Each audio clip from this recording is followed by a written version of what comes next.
Good morning, everyone, and welcome to the Township of Georgian Bay for our Planning Council meeting, Tuesday, December 2nd, 2025. I'd like to call this meeting to order at 9:01.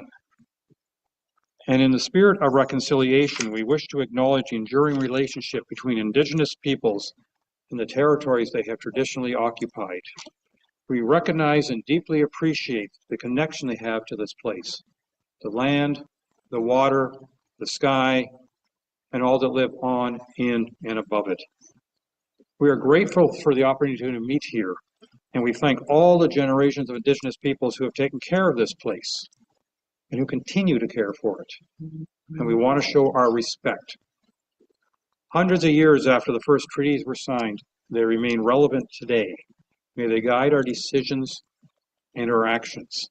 We commit to learn, to educate, to honor sacred places, and to take action towards real truth and reconciliation.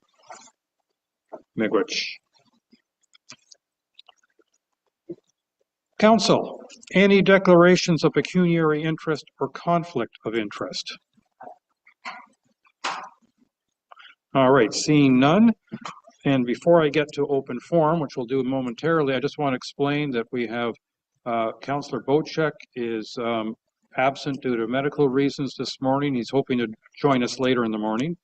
All the other councillors are online, and we have 7 people in our audience behind the table this morning in the room here. And so now I'm going to, with that information, I'm going to ask, is there any applicants for open forum? We have several people registered for open forum for applications at 2313 and 02502. Some are online. So these are all with regards to the 65 Dayeo Drive application. Correct. All right. How many people in the audience have signed up for open forum? Please come forward, identify yourself, and we'll let you go first.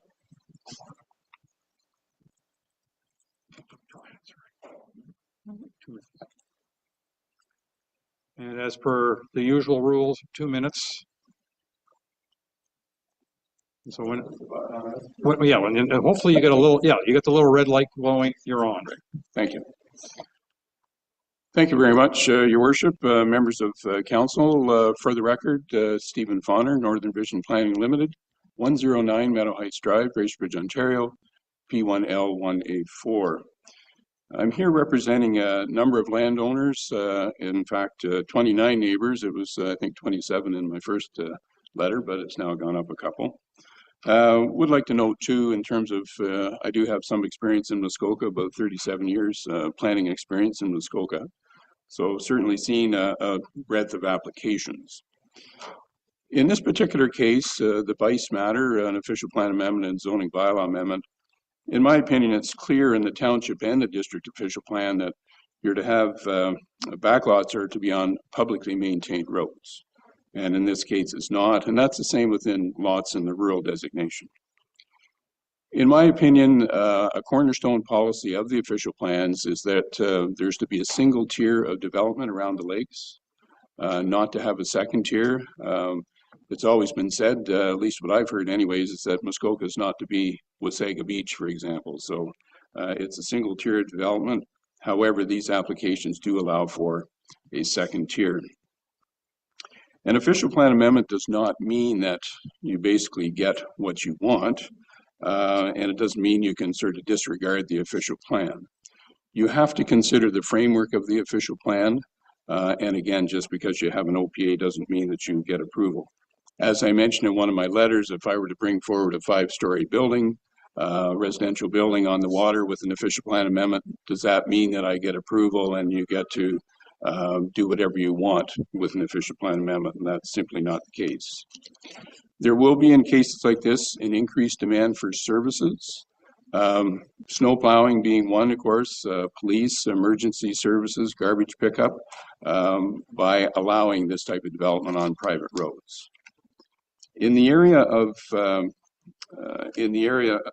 the lake, actually, Myers Lake, there's approximately 15 private roads within that area, and that includes roads into Haggart Lake, Toronto Lake, Silver Sand Lake, and I don't know what the municipality would do if they received a similar application on those lakes. You know, you're going to feel compelled to approve that.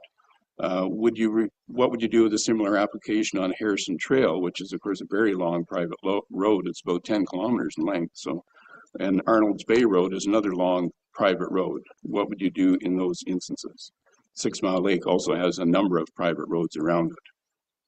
I would also note one of the comparisons that has been used in the staff report was a dwelling at 44 Dayeo Drive. This has been a long-standing dwelling that's been there for many years. The staff noted it's predated the official plans in the township. And it's been indicated that that dictates character. In my opinion, the use of one lot in an area would not dictate character. If that happened to be a contractor's yard, does that mean that a contractor's yard should be permitted on all the other backlots, we'll say? I would also note that that property is zoned open space 1. That zoning was put on after the official plans. So that has made it a legal non-conforming use. Legal non-conforming uses are supposed to cease over time. So I don't know how you have something that is going to cease over time dictate the character in an area. I can't make that connection, I'm sorry. The last point I'd like to make is that in other municipalities in Muskoka, which I actually do and represent clients in all municipalities, and I've worked in this municipality actually back in 2014, and I've worked at Township of Muskoka Lakes for many years. This type of application, quite frankly, would be a non-starter. It wouldn't get to the application stage. It just simply wouldn't be supported. And that viewpoint has been upheld by the Ontario Municipal Board in the past. I know in the case of Muskoka Lakes Township. So my request to council is that the applications be denied. And I request that I receive any notification of any future meetings and notification of council's decision. I'm here to answer any questions if there are any of me. Thank you very much. We appreciate the presentation. Any other individuals in the audience here that signed up for open forum? Oh, okay. Sorry, we have someone on. If there's anybody online, I'm going to ask you at this point to raise your hand so that the clerk can move you over shortly. Go ahead, Good morning, please, Mr. Mayor and Council. I'll just be very brief, and I just wanted to touch on what the previous gentleman just mentioned with regards to 44 Dayeo. It's located in the top northwest corner of our previous lot 2. What we're asking to do is to do a similar thing in the northeast corner of our lot. And we have a grandfather clause that I believe it's in K2 section of the Muskoka official plan, where it is allowed to develop a dwelling that's been grandfathered in, and irrespective of the time that has passed. That is the original lot that's in there. That's the original road. That lot in the northwest corner that the previous gentleman just made mention to, that is from the previous owner's father, who severed that lot off for his daughter. And we can't see any real difference in changing the nature of the lake if we were to do the similar thing in the northeast corner. It's a very small postage stamp. We're not visible to anyone other than those that are traveling across the private property to get to Crown land. We have previously mentioned before, we don't have any objection to anyone crossing the property to get to Crown land trails. That's a fair thing to do, and we recognize that when we purchase the property. And I guess also in my previous notes that I've sent to council, we were given the green light prior to us purchasing and signing this property. I made a phone call to the township's office, spoke to a consulting planner named Erin Reed. She said, yes, it is doable. You can do it, providing you follow these certain footsteps. So from there, we proceeded, and it's been about 4.5 years. We have gone from something that was of a grander scale.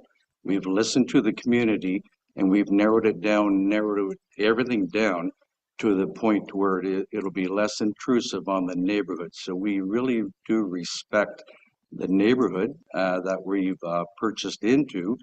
We've had full sight of what we originally like to do, and that is to enjoy it on a seasonal nature. There are permanent residents on that same road, garbage pickup, things of that nature. They carry on right to the corner, or actually right to the center of our property, to Michelle's address. I don't know who it is, but anyhow, we have people that have regular pickup all along the borderline of our property. So that's not really an issue in terms of access to the property. There needs to be a little bit more road maintenance. It stopped just short of where we wanted to build when they did the clear cutting on the property. So we have all the criteria set in place that the existing full-time residents have right now. Anyhow, that's all I wanted to say. I'm here to answer any further questions if council has questions for me. Thank you very much. Thank you. So do we have anyone online who wishes to speak? If you wouldn't mind moving them over, please. The first one is Peter Soloa.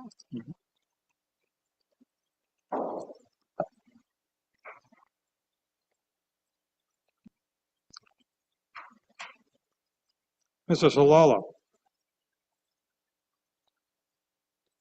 Yes, good morning. Can you hear me okay? We can, thank you. Okay, thank you. So good morning, Mayor and members of council. My name is Peter Solala from 151 Wesley Road on Myers Lake. First, I would like to thank you for all of the time and the diligence and the care that you have devoted to this file so far.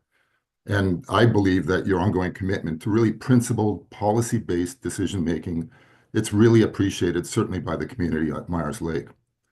So some important points have already been made, and I want to be clear. This is not about opposing a neighbor. It's about protecting your official plan and the long-term public interest of the township. So notwithstanding anything that's grandfathered, which would not be subject to this type of a change, the application or the applications actually ask council to override one of the clearest policies in your plan, the prohibition of backlot development on privately maintained roads. Approving this would create the first residential dwelling on a private road backlot anywhere in the township. And this is not incremental change. It's a significant policy departure. We've reviewed the latest revisions, and respectfully, they are technical refinements only. They do not address the core planning requirements of road access standards, servicing and emergency access implications, environmental sensitivity, or even the basic wetland definition itself. And these are foundational, not optional. You've heard from our planner, who has extensive experience across Muskoka and Georgian Bay, and he's confirmed that this proposal would introduce a second tier of development never contemplated on Myers Lake. And once that precedent is set, future councils will find it increasingly difficult to say no, even when they must. This is also a governance and a fiscal responsibility concern. Allowing residential development on private roads creates further expectations for access, maintenance, emergency services. These are all things that Mr. Fauner had mentioned, and these are costs that may ultimately shift to township taxpayers. As you know, more than 50 residents signed a petition. We've attended meetings and we've submitted letters, not out of hostility, but out of a shared commitment to a planning framework that's protected this township for decades. And while the possibility of an appeal at the OLT can weigh on any decision, it's far more defensible to uphold clear, established official plan policy than to approve an application that contradicts it. I believe that this proposal offers no affordable housing, no infrastructure improvement, and no environmental benefit that would justify rewriting the plan. But what's at risk is significant. Policy integrity, environmental protection, public trust, and long-term planning control. Council's not being asked to make the easy decision today. You're being asked to make the principled one. I respectfully urge you to uphold your official plan and vote no and deny these applications. Thank you. Thank you very much. Next, Paul Chapman.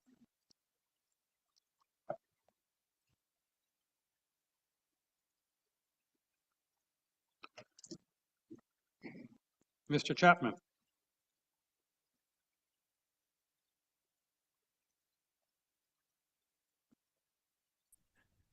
Yes, good morning. Can you hear me? Yes, we can. Thank you. Thank you. Yes, good morning. My name is Paul Chapman. My wife Carol and I own the waterfront property on Myers Lake at 139 Dayeo Drive, which is located directly in front of the applicant's proposed development. As you've already heard, or about to hear from our planner and other local residents who have outlined the technical reasons why this application should not be approved, I won't repeat those points, although we fully agree with them. Instead, I'd like to share the direct impact this application would have on our property being directly in front of the applicant's proposed development. Coming from London, we purchased our cottage as a peaceful escape from the city, relying on the understanding that the designated open space behind the lakefront properties would not prevent any dwellings, or rather permit any dwellings. That expectation was fundamental to our decision to invest in the property. The proposed dwelling would sit immediately behind our property and look straight towards our cottage and shoreline. This creates significant privacy concerns on our part and very different from the typical lakefront side-by-side residential relationship as originally intended by the official plan for Myers Lake. Myers Lake is already a heavily populated lake, nearing environmental thresholds, and any new development, especially one directly behind our property, could accelerate impacts on the water quality in our corner of the lake. We've also concerned about the lack of backlot residents might attempt to access the lake, potentially cutting through the existing waterfront properties. I'm not suggesting this would happen by the applicant, but we all need to think about how these developments may be used in the future without properly planned access routes, increasing possible conflicts and enforcement issues. To be clear, we object to this application, even though my points are subjective. They're really very, very real to us. Our opposition is policy-based, not emotional. We have a vested interest in Myers Lake, but our investment in Georgian Bay Township was due to the fact that existing bylaws would be upheld. I respectfully ask Council not to approve this application. Thank you. Thank you very much. Do we have any other individuals online that wish to be part of open forum? Bringing Sonia over.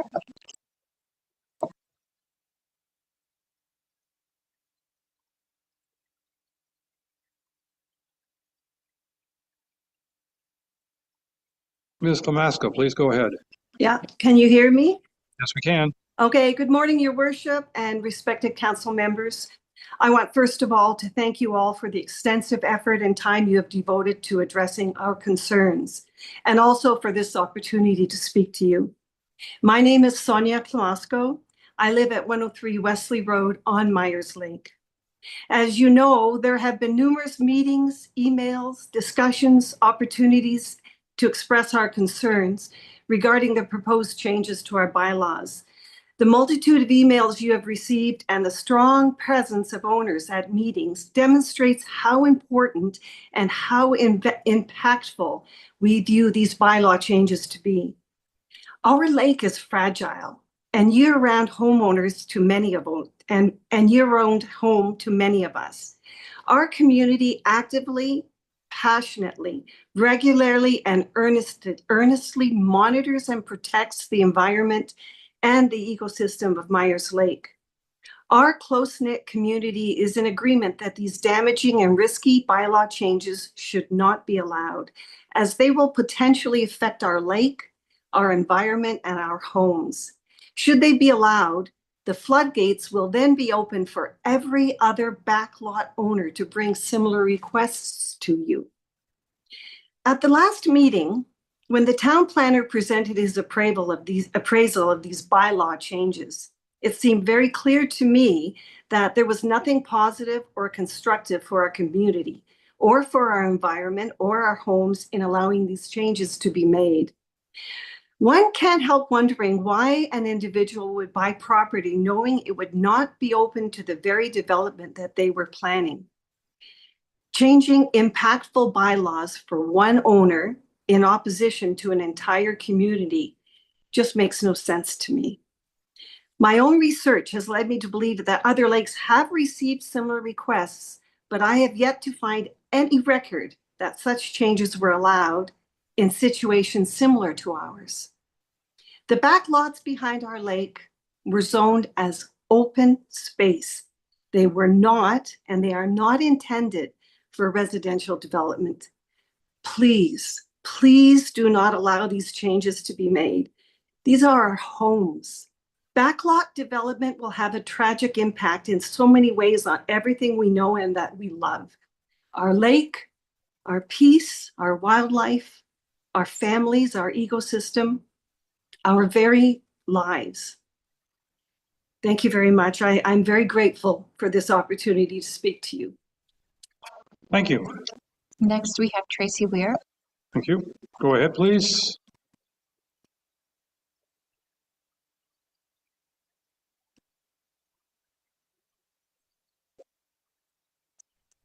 Good morning. Can you hear me now? Yes, we can. Great. Thank you. Sorry about that. I was on mute.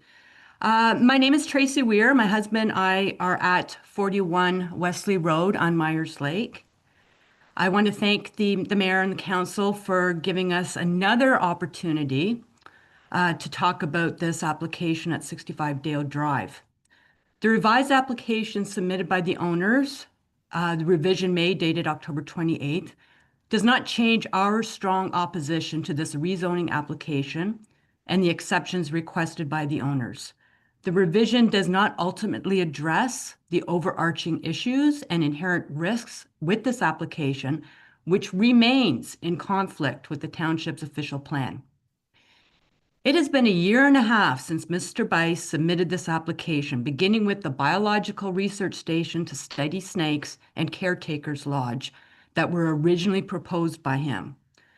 Over this period of time, virtually all property owners have opposed this application in person, in writing, in petitions, and now even going to the expense of hiring a professional planner.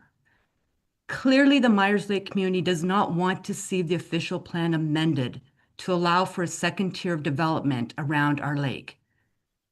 And quite frankly, if this topic were tabled with the broader Georgian Bay community, it's most likely council would get the exact same response from other residents. As you know, and as other speakers have said today and over the meetings that we've had over the past year and a half, Myers Lake is a very small, shallow, and sensitive lake that is already at development capacity and has experienced water quality issues, including E. coli surges. Since the lake is surrounded by OS1 zone backlots fronting private roads, any rezoning exception made to the official plan to accommodate Mr. Bice will inevitably open the door to more applications from other backlot owners. Even if only part of a backlot is rezoned residential, the entire property instantly becomes a more marketable and valuable one, which will incentivize other backlot owners to apply for the same or even greater exceptions. This domino effect is definitely not in the best interests of longstanding residents who will be saddled with fighting more rezoning and second-tier development requests in the future. As stated before, Mr. Bice knew or should have known what he was buying when he purchased this land a few years ago. I find it very interesting that he's now bringing up a verbal conversation that he apparently had with the township 4 years ago when he bought the property, where he was told, yes, he would be able to rezone it or build on it. That's interesting that that's coming up now. Anyways, it remains the same. It is the responsibility of the real estate buyer to ensure they've purchased a property that meets their needs, whether the intention is to build or to buy and hold. The onus is not on the township to forfeit conservation mandates under the official plan, nor should the residents be burdened with the long-term risks of backlot development in order to accommodate one individual real estate investor's goals. Essentially, that's what all this is. We respectfully ask Council to listen to and support the residents of Myers Lake who have been opposing this application since day one, and please uphold the official plan by denying this application and preventing detrimental second-tier development around our lake. Thank you. That's all I need to say. Thank you. Thank you very much, Ms. Weir. Any other? One more individual does have their hand raised to speak during open forum, but I believe they're here for one of the public meetings at 25-09. Okay, they just lowered their hand. Perfect. Anyone else in the audience? All right, that ends our open forum portion of the meeting, and I'm going to say thank you very much to everybody's input, and we'll take that into consideration when we get to that. But in the meantime, we have a Municipal Act public meeting to get through, and a couple of other public meetings before the Bice is reviewed, the Bice file is reviewed. So let's start. This might be jot a note here, and then I will read the little speech I have to read before we get into the Municipal Act public meeting for Shore Road closings. This morning, there's a public meeting scheduled for one Shore Road closing application, with the first one including a road. This includes a road closure as well. No, I apologize. For one Shore Road closing application. I will briefly summarize the procedure to be utilized for the meeting. First, the clerk will advise council as to when, how, and to whom the notice of the public meeting was circulated for the proposed Shore Road closing being considered. Next, staff will advise of the purpose and effect of the bylaws and provide for any other information that is relevant to the application, and staff will summarize any correspondence on file. From there, the public will have an opportunity to speak and provide comments to the bylaw being considered. Please be respectful of time and be concise with your comments. All commentators are requested to state their name and address. Council will then have an opportunity to provide comments for clarification. I now declare this meeting to be a public meeting pursuant to the Municipal Act as amended to deal with the following proposed Shore Road closing bylaw. R25-04 for 1249 Harrison Trail. Notice of the public meeting was digitally published in a virtual newspaper and was sent to the abutting neighbors in close proximity of the property at least 30 days prior to this morning's meeting. And then I believe I go over to you again for the actual presentation. That's correct. Thank you.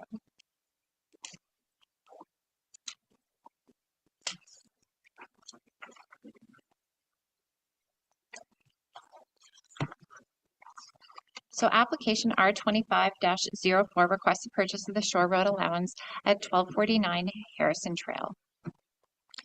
The applicant is requesting the purchase of the SRA for the purposes of obtaining a permit to build a dock. The frontage of the shoreline is 56.78 linear meters at a cost of $242 per linear meter for a total purchase price of $13,740.76 plus HST. The property is zoned shoreline residential type 1 as per the district GeoHub zoning layer.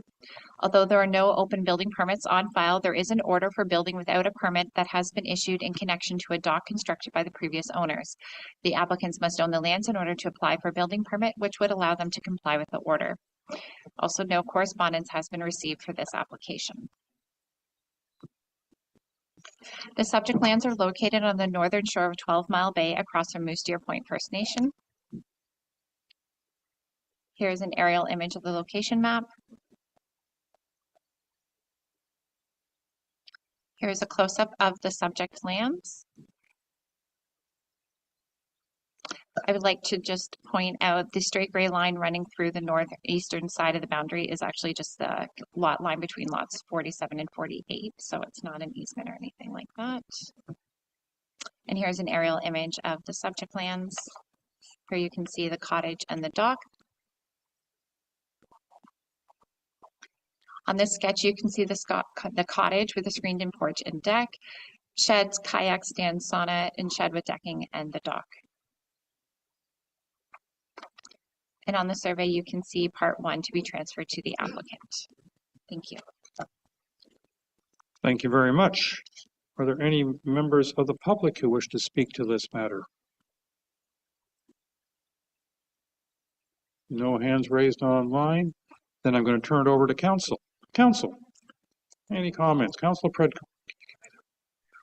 Thank you, and through you, Chair, just one very quick question to our clerk, and that is, can you just confirm the GeoWeb boundary lines are different than the survey, and that is, again, just the inaccuracy of the GeoWeb system versus the surveys that people have paid for?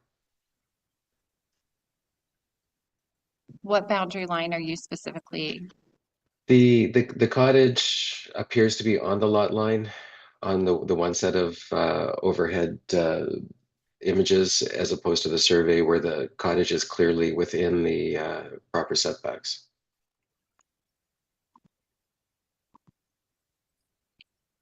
So here's a close-up of the sketch. So you can see the cottage is only about at closest point, 7.37 meters away from the boundary line. There is a sauna though that is over the boundary line that's pre-existing, but the cottage itself, the primary structure, is definitely within their boundary. Okay, thank you. Correct. Yeah, the lines are off in GeoHub, but yes. Any other comments from council? I will read the motion. Moved by Councillor Hazelton, seconded by Councillor Jarvis. Be it resolved that council passed a closing bylaw 2025-085 to stop up, close, and convey part of the original Shore Road allowance line in front of Broken Lot 48, Concession 8, being Part 1, Plan 35R-27920, formerly Freeman, now in the Township of Georgian Bay, the District Municipality of Muskoka, at 1249 Harrison Trail for the purchase price of $15,527.06. And that council passed a deeming bylaw 2025-086, part of Plan M413, formerly Freeman, now in the Township of Georgian Bay, the District of Municipality of Muskoka, not to be a registered plan of subdivision for the purpose of the Planning Act RSO 1990 CP 13 S53. All those in favor? And I got lots of hands. That is carried. Thank you very much. All right. And that ends the Municipal Act public meetings. Now for the Planning Act public meetings.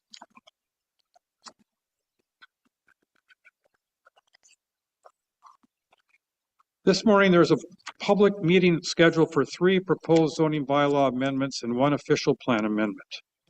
I will briefly summarize the procedure to be utilized for the meeting. First, the clerk will advise council as to when, how, and to whom notice of the public meeting was circulated for the proposed amendments being considered. The clerk will also advise of the appeal procedures. Next, staff will advise of the purpose and effect of the bylaws and provide any other information that is relevant to the applications. And the clerk will summarize any correspondence on file. From there, the public will have an opportunity to provide comments on the amendments being considered. Please be respectful of time and be concise with your comments. All commenters are requested to state their name and address and sign in on the sheet provided. After the public discussion, the public meeting will be closed. The council will then have an opportunity to provide comments for clarification. I now declare this meeting to be a public meeting pursuant to Section 34 of the Planning Act to deal with the following proposed amendments. A, official plan amendment 02305 and zoning bylaw amendment Z2309 for 129 Millard Drive, and zoning bylaw amendment Z2509 for a long numbered property. I'm not going to read it all. And Thirdly, for the zoning bylaw amendment Z25-12 for 14956 Georgian Bay Shore. To our clerk. Notice of the public meeting was sent by first-class mail to the respective owners and assessed persons within 120 to 800 meters of the property subject to the proposed applications, and to those persons and agencies likely to have an interest in the applications. These notices were sent at least 30 days prior to this morning's meeting. Included in each notice was an explanation of the purpose and effect of the proposed applications and a key map showing the location of the properties or a description of the lands to be affected by the proposed amendments. Other relevant information may also have been provided. These circulations were all provided in accordance with provisions of the Planning Act and the Township of Georgian Bay Official Plan. Members of the public are advised at this point that unless they make an oral or written submission to council before council makes a decision on these applications, then any subsequent appeal to the Ontario Land Tribunal may be dismissed by the tribunal. Anyone who wishes to be notified of council's decision respecting the proposed zoning bylaw amendments must submit a written request to the planning department. Thank you very much. We have three applications in front of us, and I'd like to do the third application first, or as I've been requested for, I'll call it logistical reasons, namely a child. So with that, can we go to zoning bylaw amendment Z25-12 for 14956 Georgian Bay Shore? To our clerk, is there any correspondence on file? 3 letters have been received, one from Kaylee Nicholson, Chief Building Official, the District of Muskoka, and the Severn Sound Environmental Association, all indicating they have no objections or concerns regarding this application. Thank you very much. Mr. Donaldson, I understand you're the planner on this file. If you would please go ahead with your presentation. Thank you, and through you, Mr. Mayor. The subject property is a waterfront access only property, with a frontage of 41.5 meters onto Georgian Bay. The property has an area of 12.8 acres and is currently developed with a detached dwelling, 2 docks, 2 storage buildings, and a privy. All these buildings are concentrated with proximity to the shoreline. The remainder of the property is maintained in its natural state, which is comprised for the majority of dense vegetation with a pocket of wetland at the midpoint of the property. Just some history of the application here. In July of 2025, planning staff have found that the property was zoned Crown land, although it had been historically developed with residential and accessory uses since the late 1800s. Upon further investigation, staff found that the subject lands, along with the surrounding lands, were zoned shoreline residential type 1 in the 1991 zoning bylaw. Under the 2014 zoning bylaw, the subject lands and the directly adjacent Ministry of Natural Resources owned lands were rezoned from shoreline residential type 1 to Crown land. It was initially believed that this was a township error, being that the subject lands were mistakenly also rezoned to Crown land instead of being appropriately zoned to shoreline residential type 1. Being that both the Township of Georgian Bay and District of Muskoka Crown land designation mapping is reliant upon MNRF Land Information Ontario mapping. Staff have been in contact with the District of Muskoka Planning and GIS staff who have confirmed that the subject lands are owned by an individual and not by the MNRF, and as such, the Crown land designation was made in error. It appears that the MNRF Land Information Ontario mapping failed to designate the lands as residential or Crown land. District of Muskoka staff have since received confirmation from the Divisional Support Branch of the MNRF, who have further confirmed that the lands are under private ownership and should have never been designated Crown land under the District of Muskoka Official Plan or the Township of Georgian Bay zoning bylaw. Both the District of Muskoka and the MNRF have updated their designation mapping to recognize the private ownership residential use. In order to correct the error, the Township of Georgian Bay zoning bylaw, to have the lands appropriately zoned for residential development with accessory uses, a zoning bylaw amendment is required to rezone the subject property from Crown land to shoreline residential type 1 and environmental protection wetland. The rezoning will allow for the continued residential use of the subject property while continuing to protect the identified wetland. The Township of Georgian Bay Other Wetlands zoning layer is created in accordance with Appendix 6 of the Township of Georgian Bay Official Plan. Based off MNRF wetland inventory data, Appendix 6 provides general boundaries of wetlands that are not considered to be provincially significant. To be clear, Appendix 6 does recognize the wetland on the subject property. The lands zoned environmental protection wetland under the Township of Georgian Bay zoning bylaw have been identified in accordance with the general boundaries as set out in Appendix 6. The subject property is designated waterfront under both the District of Muskoka and Township of Georgian Bay official plans. The district official plan states that waterfront area shall include year-round, low-density, single-unit residential development. The nearshore area of the subject property is designated Type 2 fish habitat under both the District of Muskoka and Township of Georgian Bay official plans. Type 2 fish habitat is recognized by the Ministry of Natural Resources as being important, but not critical, and is moderately sensitive to development. Once again, in accordance with Appendix 6 of the Township of Georgian Bay zoning or official plan, the area at the midpoint of the subject property is designated other wetlands. This public meeting is only for the purposes of conveying information and gathering comments. The public meeting allows for the ongoing dialogue between the public, agent, owner, council, district, and common agencies or special persons. Should the dialogue result in significant revisions of the development proposed by the application, an additional public meeting may be required under the Planning Act. Otherwise, the planning analysis and evaluation report with recommendations will be presented to council at a future meeting after the comments are addressed. Thank you. Thank you very much. Does the applicant or their agent wish to make any comments? Well said. Okay, for those who didn't hear online, the comment was well said from the applicant.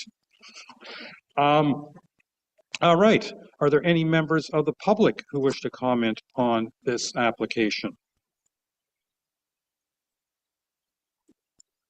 Seeing none, council, do you wish to comment on this application? Councillor Cooper, please.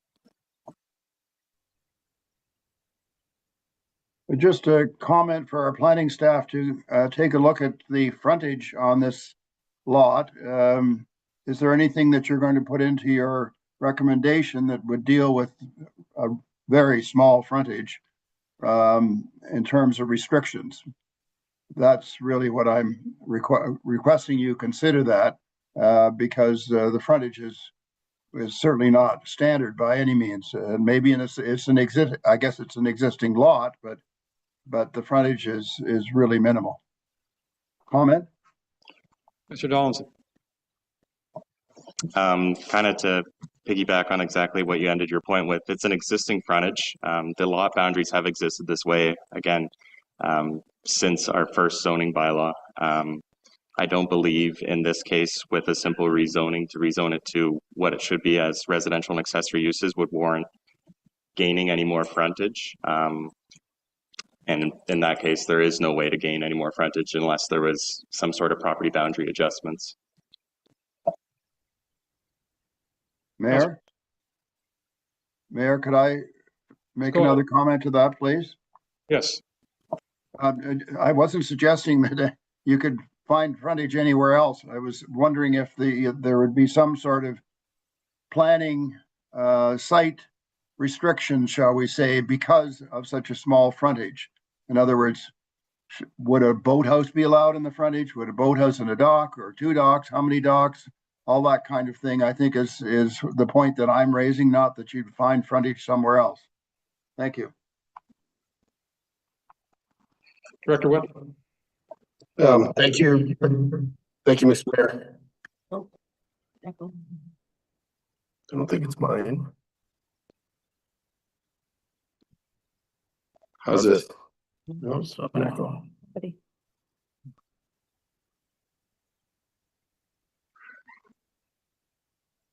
How about now? You hear me all right? Okay. So further to what Mr. Donaldson said, the frontage is existing, the lot is developed. Just as a bit of background, how this came up was when the property owners approached the township. I think it was a sleeping cabin they inquired about potentially constructing. So the zoning bylaw in its general provisions already recognizes existing lots of record, which among other things may be deficient in frontage. So there already is that recognition in the zoning bylaw. In this case, it would qualify as an existing lot of record. Thank you. Councillor Hazelton. Question to the planning department. Could be Andrew, I guess. I think if I heard you correctly, this came as a result of errors by somebody, not the applicant. And I just wanted to understand, are there going to be any costs for the applicant to correct this matter and get it back into a shoreline residential zone? Mr. Donaldson. Thank you. Through you. No, there's not going to be the cost being the application fee or being absorbed by the township. The only cost to the township would be township planning staff time. Thank you very much. Councillor Pretko. Thank you, and through you, Chair. That's partially my question as well. But the second part of my question, it goes back to, really just trying to understand the error just a little bit more in terms of the fact that the existing structures, the dwelling is built on the original Shore Road allowance, and obviously that Shore Road allowance was purchased. Would this error have not come to light when that was purchased, or was this purchased before the error was made? Do you know the sort of sequence of events? To the planner, please. Through you, Mr. Mayor, I'm not confident on the exact timeline of when the Shore Road allowance was purchased. I can make a note to look into the file further to see that. When it came to us and when we found the error, the Shore Road allowance again was purchased already. Okay, thank you. That's all. Thank you. My only question on this particular file is, given that there seem to be no real objections, is it necessary to delay approval? Am I messing with the system too much by wondering that? The bylaws to adopt it aren't listed on the agenda, so we can't adopt Okay. All right, with that. Mayor, can I ask a question? That's probably why you put your hand up. Go ahead, please. So the bylaws may not be listed, but to your point, do we have the power as council to add them to expeditiously resolve this, given that this is not the applicant's issue? We didn't get here because of an applicant issue. It's somebody else's issue, and maybe expediting the solution would be an appropriate path. Instead of just receiving the application today and for a report being brought back, you can approve the application today, but the bylaws would still need to be brought back at a future meeting. But then we could just list the bylaws on the next agenda for a final adoption and not revisit this in a presentation form like later on. So a question then to the planning department: is there a sense of urgency from the applicant to move forward before our next council meeting in February? Through you, Mr. Mayor, they would like to get it resolved as soon as possible, but obviously we're outside of the building window in terms of applying for a building permit and zoning certificate for a sleeping cabin, so no building would take place until the spring regardless, but I am aware that the applicants were looking to get it resolved as quickly as possible. In that case, Mayor, I would recommend that we do what our clerk just said a second ago, which is approve it and then pass the bylaw at the next meeting. That way the applicant has closure on the matter. Councillor Jarvis. Yes, well, I'm in favor of moving this ahead or writing the resolution of this situation. I'm sharing Councillor Pretko's concern with regards to Shore Road allowance. I would like that clarified before I approve anything. I'd just like to be sure that what's there is legal within our current planning guidelines before we move ahead. Thank you. Mr. Woodley, do you have any idea when the Shore Road allowance was purchased?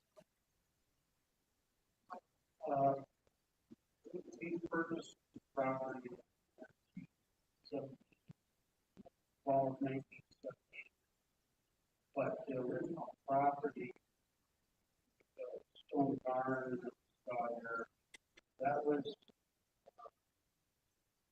the property of Jim Brown.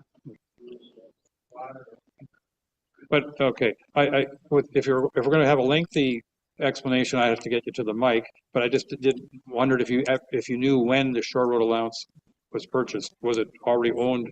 When you purchased the property in the 78, the shore road allowance had already been purchased? No, we purchased that. I can't remember. In the 80s. Okay, the shore road allowance was purchased for your benefit, council. The shore road allowance was purchased in the 80s. Is that precise enough? I'm seeing a head nod, so I'm going to go for that. Thank you.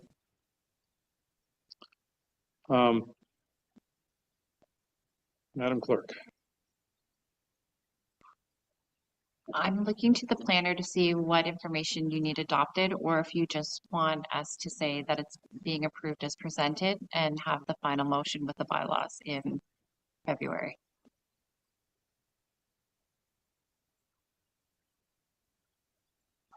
Sorry, I was looking into the shore road allowance matter. I'll have to ask you to repeat that.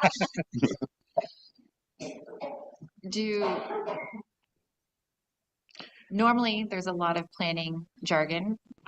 Yes, within the motion. I don't have that in front of me. Do you want that included in today's motion, or do we just want to say that it's adopted as presented, approved, and then next month when the bylaws come forward, we can have the full motion? Yeah, that will suffice. Okay. All right, because if the other option is to craft what you need, and we can approve it a little bit later than this meeting, as opposed to immediately. Director Woodley, you're not in your head. Okay. All right. So what we're going to do, council and applicant, is we'll approve the motion that we have in front of. Well, I'll see whether you approve the motion we have in front of us, which is basically to receive the report and information, and then later in this meeting, we'll have a motion in front of us that would have been the motion that we would have seen in February to consider. So we're going to do it in 2 steps, but the 2 steps are going to happen today as opposed to today and February. The 3rd step will still happen in February for the clerk's sake, but that's the formalities. Okay. Moved by Councillor Predko, seconded by Councillor Cooper. Be it resolved that staff report regarding zoning bylaw amendment Z25-12 for 14956 Georgian Bay Shore be received.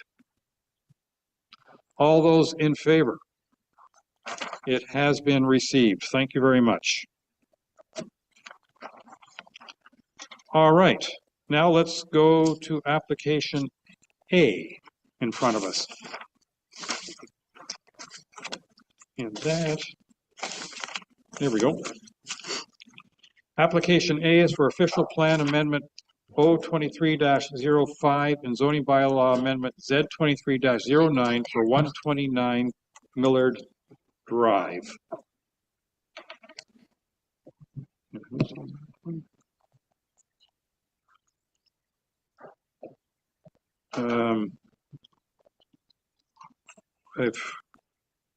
So, Ms.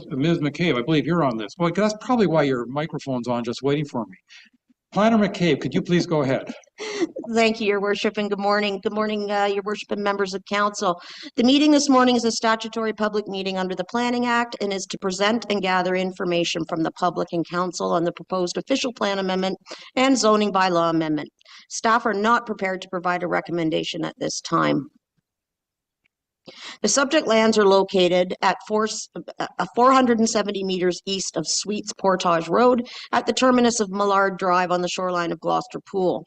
The subject lands are legally described as Part 1 of Lot 5, Registered Plan M107, Geographic Township of Baxter, Township of Georgian Bay, District of Muskoka, and municipally known as 129 Millard Drive. The subject lands have a lot area of approximately 1.3 hectares and a lot frontage of approximately 124 meters on Gloucester Pool. The subject lands are relatively flat and well vegetated with mature trees. The shoreline consists of existing vegetation and rock outcropping.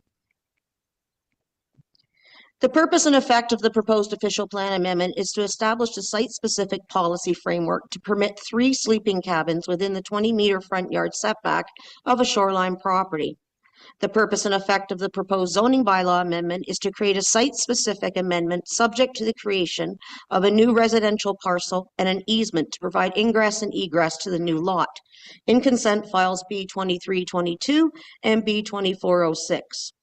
The amendment is to recognize 2 existing sleeping cabins and the existing secondary dwelling to be converted to a sleeping cabin, including the maximum floor area and front yard setback of the cabins on the retained parcel, and the minimum lot frontage, reduction in the minimum front yard setback, and interior side yard setbacks on the newly created parcel. The intent of the official plan amendment and zoning bylaw amendment applications in conjunction with the 2 consent applications is to create a new residential lot with the retained lot containing all existing development and an easement for ingress and egress to the newly created parcel. In addition to the amendments being requested above, the proposed zoning bylaw amendment will include the following: establish a building envelope on the severed lot, establish a shoreline structure envelope on the severed lot, and establish an interior side yard setback on the retained lot for shoreline structures, and also to establish an environmental protection zone, which requires no setback from the limits of the EP zone. Through the zoning bylaw amendment, it is intended that site-specific setbacks are to be utilized to define a building envelope and shoreline structure envelope that will ensure that the location of a future dwelling and shoreline structures on the severed lot are sited in a manner that they do not impact shoreline activity areas of the lot to the south, and to ensure that the low-density character of the area is maintained. 2 consent applications will be before the Committee of Adjustment on December the 5th, 2025, for consideration with a condition that the official plan amendment and zoning bylaw amendment to be in force and effect prior to the issuance of a certificate of official. At the present time, there are 2 dwellings, 2 sheds that have been used as sleeping cabins, a boathouse, a number of small accessory buildings, and 3 docks. As per the information provided by the chief building official, the existing septic system is inadequate and undersized to support the occupancy levels of the buildings currently being used for human habitation. The 2 structures identified as bunkies on the site plan is recognized by the township as accessory sheds. A building permit was issued in 2002 for the installation of a new septic system, and a letter was provided by the owner at the time confirming that there were 2 sheds on the property with no human habitation taking place. Since that time, it appears that the sheds were converted to sleeping cabins without the benefit of planning approval and building permits. The existing septic system is not adequately sized to support the current use of the buildings for human habitation on the property. The subject lands are designated waterfront area in the District of Muskoka official plan and are identified as having low and moderate wildfire hazard ratings, with moderate to high archaeological potential and type 2 fish habitat in front of the property. The lands are designated waterfront in the Township of Georgian Bay official plan. The shoreline contains type 2 fish habitat, and there is a small wetland identified on the southwest corner of the property. Legally existing residential uses and limited new single detached residential uses are permitted. Sleeping cabins are not permitted in the front yard as per the section of the official plan. A scoped environmental impact study prepared by Azimuth Environmental was submitted with the applications to support the proposal and peer reviewed by Hutchinson Environmental in July 2024. The subject lands are currently zoned as shoreline residential type 1 and environmentally protection wetlands in the Township of Georgian Bay zoning bylaw. The purpose of the proposed zoning bylaw amendment is to rezone the subject lands to a site-specific shoreline residential type 1 exception zone for both the severed and retained lots subject to the consent files and environmental protection wetland zone as a result of the scoped environmental impact study. After reviewing the proposals submitted in the planning justification report prepared by MHBC Planning, it is staff's opinion that there are a number of structures built on the property without the benefit of building permits that may have non-conforming uses and setbacks that need to be confirmed and potentially included in the zoning bylaw amendment prior to consideration by council. The issues pointed out in the staff report should be considered and reviewed by the applicant prior to moving forward with a recommendation to council. If council does deem it necessary to have a second public meeting, staff are prepared to arrange this at a future planning council meeting. At this time, staff's recommended resolution is be it resolved that the report regarding official plan amendment O2305 and zoning bylaw amendment Z2309 be received, and that comments provided at the public meeting on December 2nd be received, and that council directs staff to prepare a recommendation report and bylaw for council's consideration at a subsequent meeting after all consultation comments have been received and considered. Thank you. Thank you very much. Is the applicant or... Worship, can you do the correspondence? Oh, we haven't done the correspondence. Make yourself comfortable while we do the correspondence, please. One letter was received from Kaylee Nicholson, Chief Building Official, outlining concerns regarding 2 sleeping cabins that were originally sheds and do not have change of use permits. The letter also notes that the septic system is undersized for the property and may require upgrading. And one letter was received from the District of Muskoka stating they have no objection to the applications. Thank you very much. Sorry we skipped over that. Mr. Robinson, you are here as the agent for the applicant, I believe. I am. Thank you, Your Worship, members of council and staff. I'm just gonna load into Zoom here. Presentation.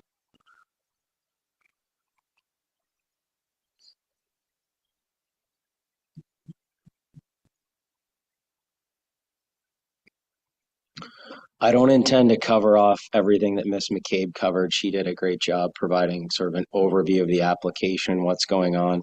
What I intend to do is hit on some of the highlights and some of the, I think, key points with respect to the application for zoning bylaw amendment. I'll just share my screen if I can figure that out here.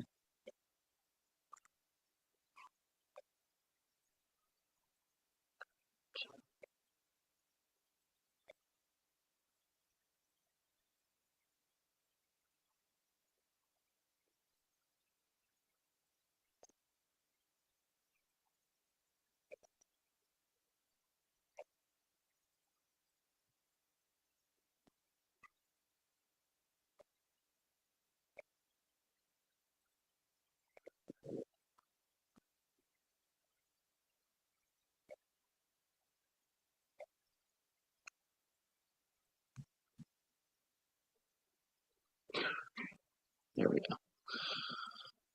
All right.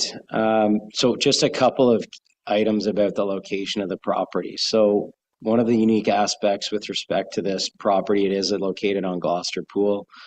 It's at the end of Millard Drive, which flows from Sweets Portage Road, and it's the last property on Millard Drive. All the properties after this on the peninsula that runs out into the end of Gloucester Pool are all water access only properties.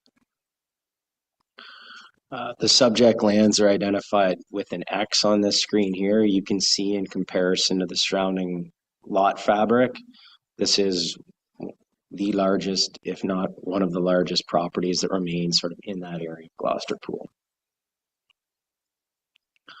The subject lands are shown here, and from a site context perspective, there's 2 dwellings that exist on the property.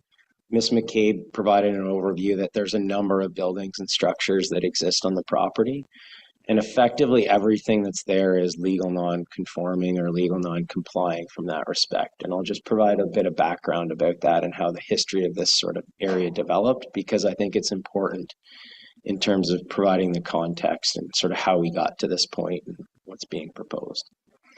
So currently there are 2 dwellings on the property. The first dwelling was built by, so William McCart, or Bill McCart, is here in the audience today, and his brother and sisters are also part owners of the property. So a component of this application, a key component, is succession planning. So the first cottage, which is the southernmost cottage, is on the property that was built by Mr. McCart's grandparents.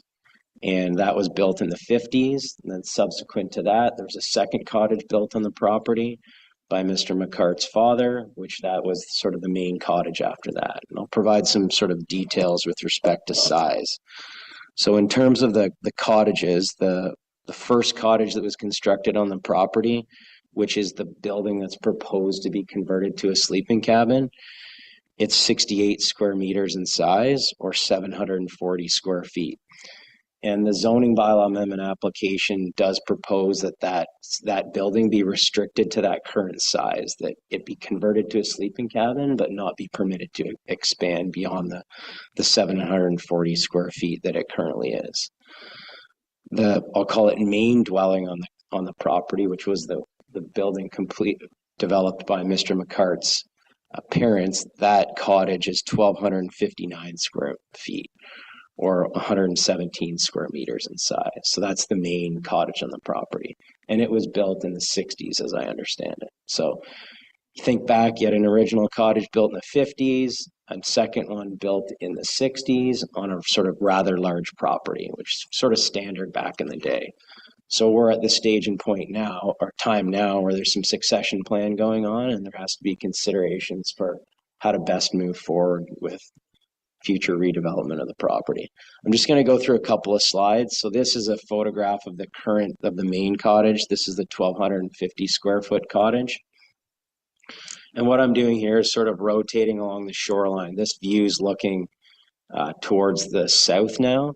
You can see in this photograph, there's two buildings. So there's one on the right and then one sort of directly behind the birch tree.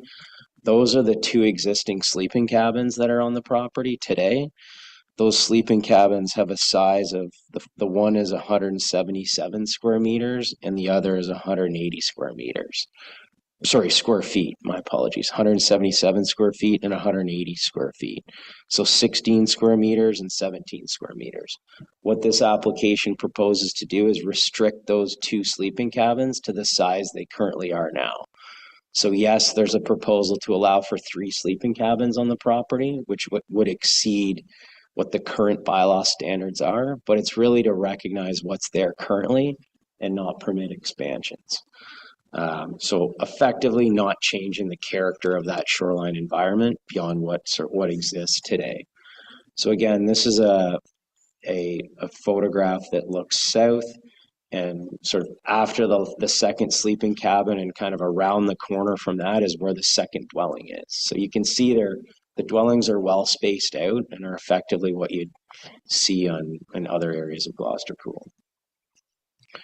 This is a photograph looking north now, and on the left is the we'll call it the grandfather's cottage, which is proposed to be converted to a sleeping cabin, and again to be maintained at that 740 square feet.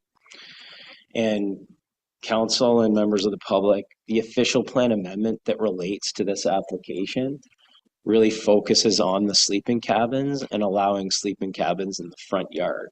As you're aware, sleeping cabins in the official plan are required to be 20 meters away from the shoreline. So you can see this existing sleeping cabin is currently closer than 20 meters. And if we go back, these two sleeping cabins are also closer than 20 meters. The intent is that recognize again the existing situation, not require them to comply with the bylaw or the official plan, as that would result in additional tree removal in terms of moving these buildings back. So it's really sort of to call a spade and recognize what's existing on the site currently. This photograph's basically spun around and looking towards the east, and you can see there's a small island in front of the property, cottage sort of directly in front of it, and another old log cottage off the point that's further off in the foreground. So all of these cottages on this portion of the shoreline are all water access properties. This is sort of spun around looking directly south. So this is the boathouse. You can see on the right-hand side is the boathouse that was part of or developed at the same time as the grandfather's cottage. That boathouse fell down with the snow load in previous winter, so it's gone. One of the proposals, really one of the aspects of this application, is that there would be this boathouse and dock that you see here would not exist, and the only docking area for the retained lot would be the dock that's in front of the main cottage here. So this dock would be removed with a new docking envelope in the proposed severed lot. So the message there to council and the public is that currently there's 2 docking envelopes on this stretch of shoreline.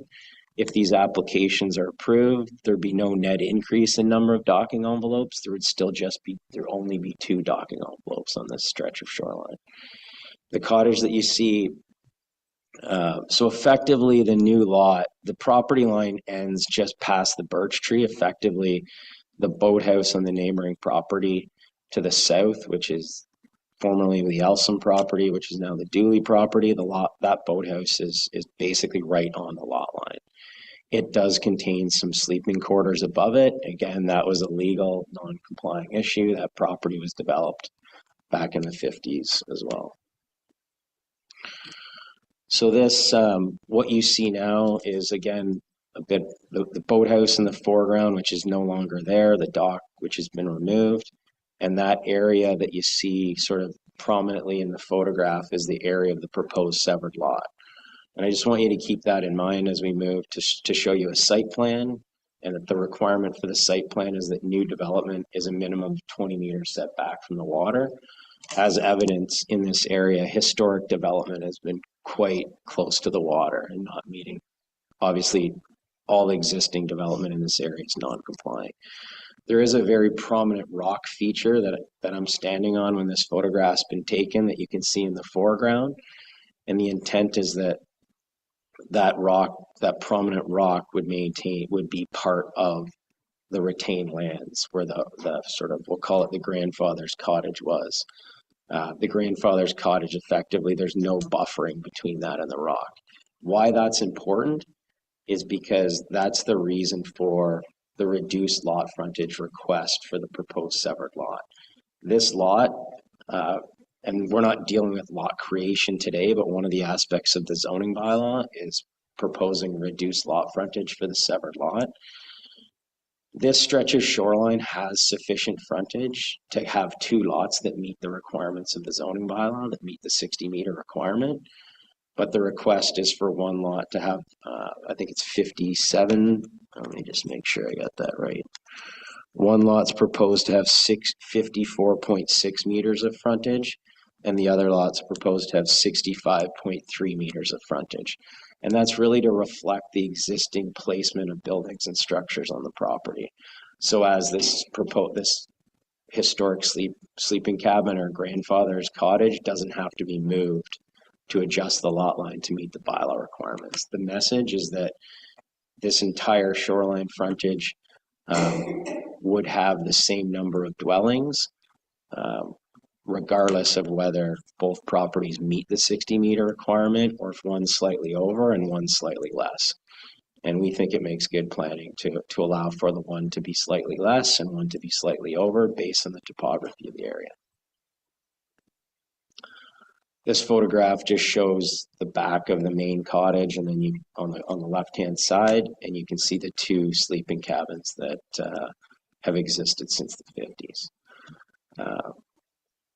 So just in terms of the applications, the 2 applications before council here relates to an official plan amendment and a zoning bylaw amendment.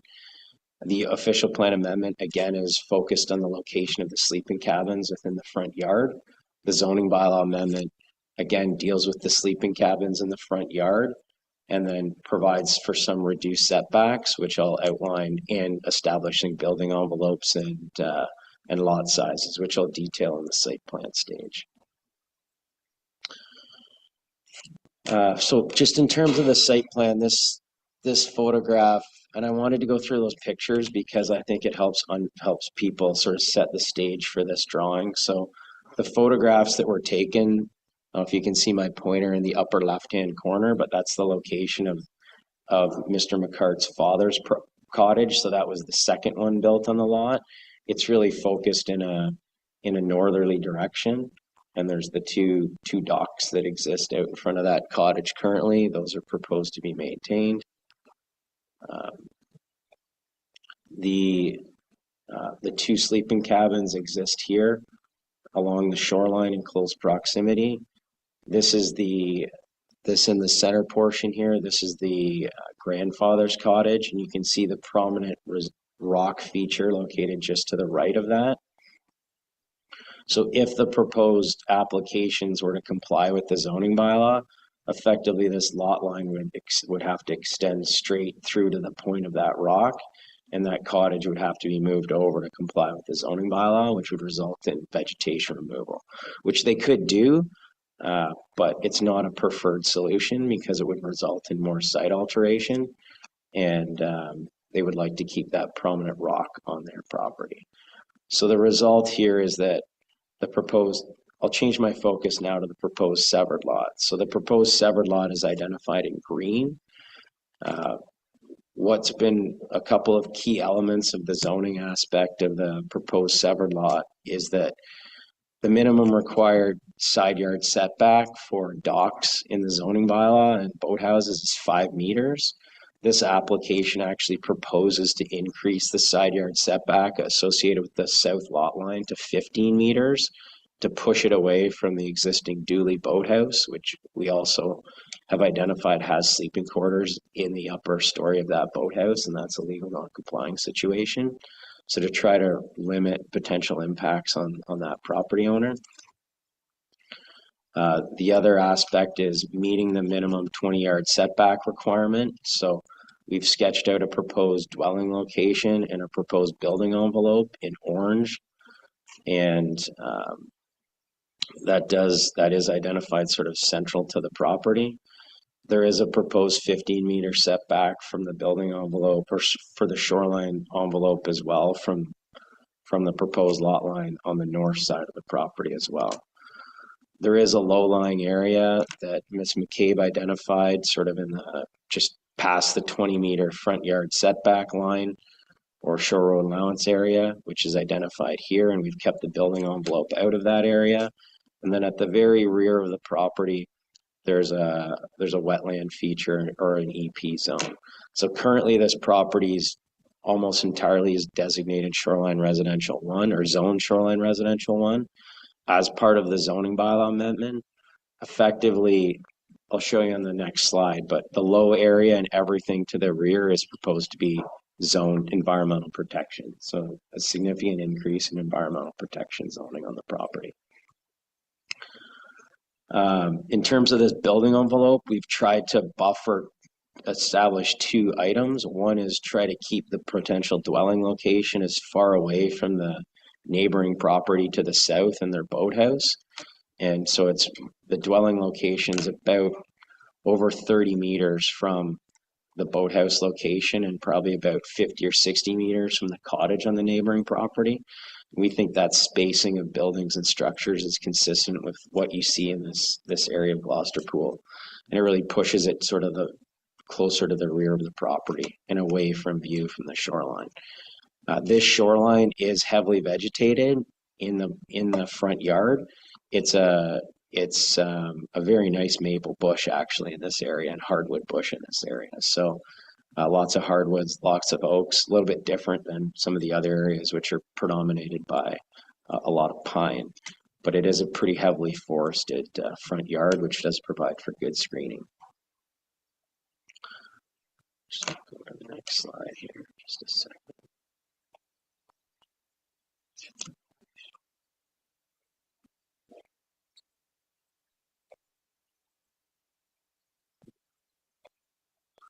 So this image just shows the land to be zoned, and what I just wanted to highlight is that all of the area that's on the angled hatch, that's all proposed to be zoned environmental protection. So basically from the back of the site up to the shoreline on the southern portion of the site is all proposed to be zoned environmental protection, which it's currently zoned shoreline residential. So today, if Mr. McCart wanted to tear down his cottages, he could construct buildings within 5 meters of the lot line that abuts the southern edge of the property. This proposed application zones that area in environmental protection and pushes the docking envelope 15 meters away from the lot line. So that really, Your Worship and members of council, completes my presentation. We're certainly here to listen and to the comments that are provided. I would just like to add that there was an environmental impact study done as part of this application. We've got existing non-complying situations that are present on the property. We're trying to accommodate succession plan while taking into consideration those existing situations and trying to limit site alteration on the site. And through added zoning bylaw restrictions, our clients are willing to add those additional restrictions to ensure that historic character of this area is maintained. Thank you. All right, thank you very much. Do we have any members of the public who wish to comment on this file? And anyone online? Bring over Patrick. Start.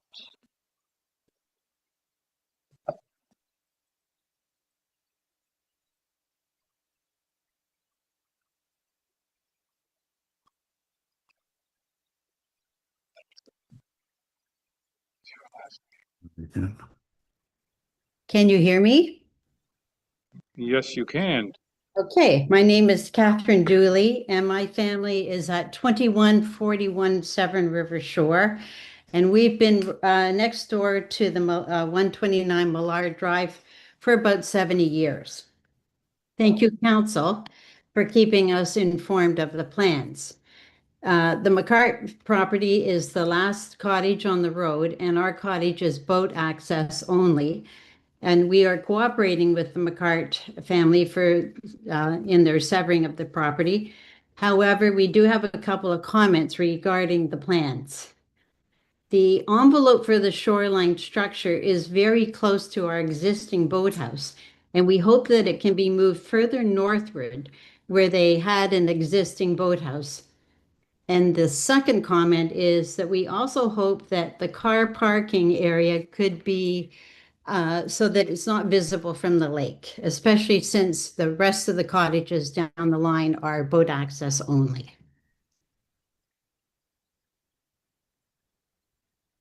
Okay. We submitted that. Thank you very much. Okay, we sent it Thank to- you.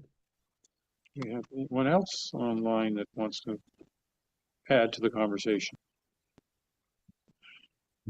That being the case, Council, any comments or questions regards to this application? Councilor Jarvis, followed by Councilor Predko, please. Thank you, and through you, Mayor, and thank you, Jamie, for a very, very complete report. Obviously, something we've learned to expect from you over the years. I'm surprised you're not out skiing this morning. Anyway, my question revolves around the cabins that currently exist on the property, Deb. In looking at the photos of those two converted sheds, those are the two small ones, are the ones I'm talking about. Any consideration at all on moving those back on the property? It seems to me that there's room to do that, and it would provide less of a visual obstacle from the water. I know that the bigger building is probably that's problematic moving that around, but the cabins to me look like they can be moved. Through you, Your Worship, to Councillor Jarvis. I'm going to let Jamie answer that question because I don't know if the intent was ever thought of to be moved back. So I will let Jamie answer that one. Through Your Worship, to the councillor, just to be clear, it's my understanding that those have always been sleeping cabins. I'm not sure what Mr. McCart's parents put on any building permit applications for septic systems historically. Seems they may have misrepresented the use of those structures, but they have, to my knowledge, those two small sleeping cabins on the shoreline or close to the shoreline have always been there. There is sort of good vegetation adjacent to the shoreline. Our proposal is that our request is that council consider leaving them in their current location and approve the application based on them in their current location. We think there'd be additional tree removal required to move them back, and our request is that the existing character of the area has been defined since the 60s with those buildings in that place, and everybody knows that they're there. So, follow up if it pleases the mayor. Please go ahead. Yeah, whatever they are represented as, obviously we know they are currently sleeping cabins, and that's fine. I appreciate that there's been some environmental action taken with regards to that severed lot. So there are some sacrifices being made, obviously, but I would really appreciate some consideration in moving those cabins. That's my only comment. Thank you. Thank you. Councilor Predko, please. Thank you. And through you, Chair, my question is to either our planner or to Mr. Robinson, and probably Mr. Robinson, and not very dissimilar to the comments made by Councillor Jarvis. I'm curious about the extension of the severed lot line through the Shore Road allowance that veers off to the east, I guess, or the south. And I think in addition to the next door neighbor's comments about being able to build a dock farther along the lot line from there, closer to where the old boathouse was, if that Shore Road allowance dividing line, thank you for bringing up that presentation again, was angled more vertically, closer to in line with the severed lot line, that might necessitate the moving of the sauna, but it would also provide a broader list of options for the new severed lot to have a dock, and it would also probably give you the 60 meter of frontage that would be required. So I'm just wondering if that has been considered by the owners. And I don't think moving a sauna should be that difficult either. Through your worship to the councillor, as far as moving the sauna, you're correct. That's not a big deal. There was a lot of consideration and a lot of review put into this location of the lot line here. I can tell you that was the thing we sort of went back and forth on a number of times. And there's two reasons for this angled lot line effectively. The first reason relates to the presence of this rock outcrop in this area right here. And there's no vegetation between the dwelling and that rock outcrop currently. It's a rocky area. So there's no real screening provided. So there was some concern if this lot line extended to meet the 60 meter requirement for the zoning bylaw on both lots. The lot line would effectively be about where my pointer is right now on that rock piece. And there was some concern with having, from a landowner conflict perspective, with having neighboring property owners with no buffering between the two properties. And as a result of that main sort of principle of trying to prevent potential landowner conflict in the future, that was the reason this lot line took this angle that it was taken. It really had nothing to do with the location of this sauna or woodshed.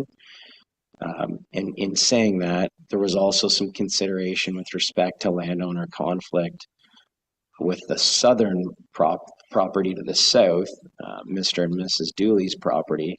And that was why the proposed setback is increased from 5 meters, which is what the zoning bylaw permits now, to 15 meters. Mm-hmm. But I hear your comment, and that's something, and we've heard the Dooley's comments as well, and that's something we can certainly take back. But that is the reason why we didn't propose 2 60-meter frontage lots. It was because it's the nature of that, the topography, lack of vegetation, and that sort of rock outcrop that exists immediately adjacent to that existing smaller cottage. Okay, thank you. And I mean, I do note that there's, there is some room between where you've currently put that Shore Road allowance lot line and the 60-meter line, that maybe there's a place that's in the middle that would relieve the Dooley's concerns a little bit and make that Shore Road, that frontage closer to 60, if not to 60, but at least closer. Again, that would probably necessitate moving the sauna. That was primarily, other than the two other bunkies, and again, is there the possibility to move them back towards the 20-meter setback? My only other observation question is there are two wood cabins, and I'm not sure what a wood cabin is compared to a wood shed. Is that strictly that you can go inside it, or is it a cabin that is made out of wood?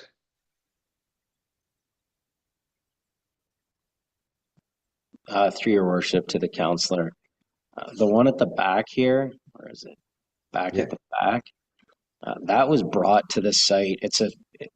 I think it was brought somewhere up by 6 Mile Lake. Someone brought it there a long time ago, and it's not really used for anything. It's just a building that's there. And then this is a storage shed. I'm not sure why it's labeled as wood cabin, but it's a storage shed that's been there for a long time. Okay. Okay, I was just curious about the terminology. Thank you. Yeah, this one here was brought to the site and brought from somewhere else, and it's not really used for anything. Okay, thank you. That's all. Thanks. Thank you. Councillor Cooper.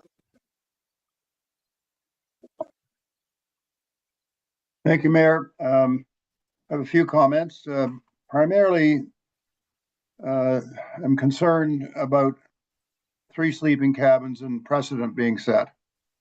That's not low density. Regardless of the size, the fact is having 3 sleeping cabins is outside, as I understand it, our bylaws. And if we are going to approve this, what's to stop somebody else from coming forward wanting 3 sleeping cabins? Nothing that I'm aware of, because the courts sometimes say there's precedent, and they do. So I'm raising that as a concern. I think what we need to remember is that this could create potentially intensification across the township of Georgian Bay due to an approval of sleeping cabins like this. I'm also concerned about turning a dwelling into a sleeping cabin and making it larger than our maximum line in the sand, which is 600 square feet. This is 740 square feet. So that also concerns me. These are all considerations for our planners to think about. I'm concerned about the setbacks. I'm hearing commentary by the planning consultant that the rest of the cottages past this are water access. I don't understand the bearing, what bearing that has on anything. They're dwellings along the shoreline. Whether you get there by boat or by car, they're still, it's all developed. So I think it's irrelevant. But worth pointing out because it implied that it wasn't the same type of development when really it is development. So I'm also concerned about the frontages that are in some cases being allowed here that are significantly or somewhat lower than should be allowed. So I am concerned about that as well. So anyway, those are all the points that I wanted to raise, but particularly if there's one point, it's 3 sleeping cabins on one property. As my understanding, it's what's being requested here. And I have issues with that, the precedent it sets. Thank you. Thank you. Councillor Hazelton. Thank you. I kind of want to echo things that I heard from councillors Jarvis and Cooper. But I wanted to offer a little tidbit here. I'm looking at page 3 of our package, 462 pages, and I am seeing some interesting pictures of the sleeping cabins and the tree structure on the property. And from the picture, it is very clear that moving the sleeping cabins back is a no-brainer, and no trees would be damaged in the process.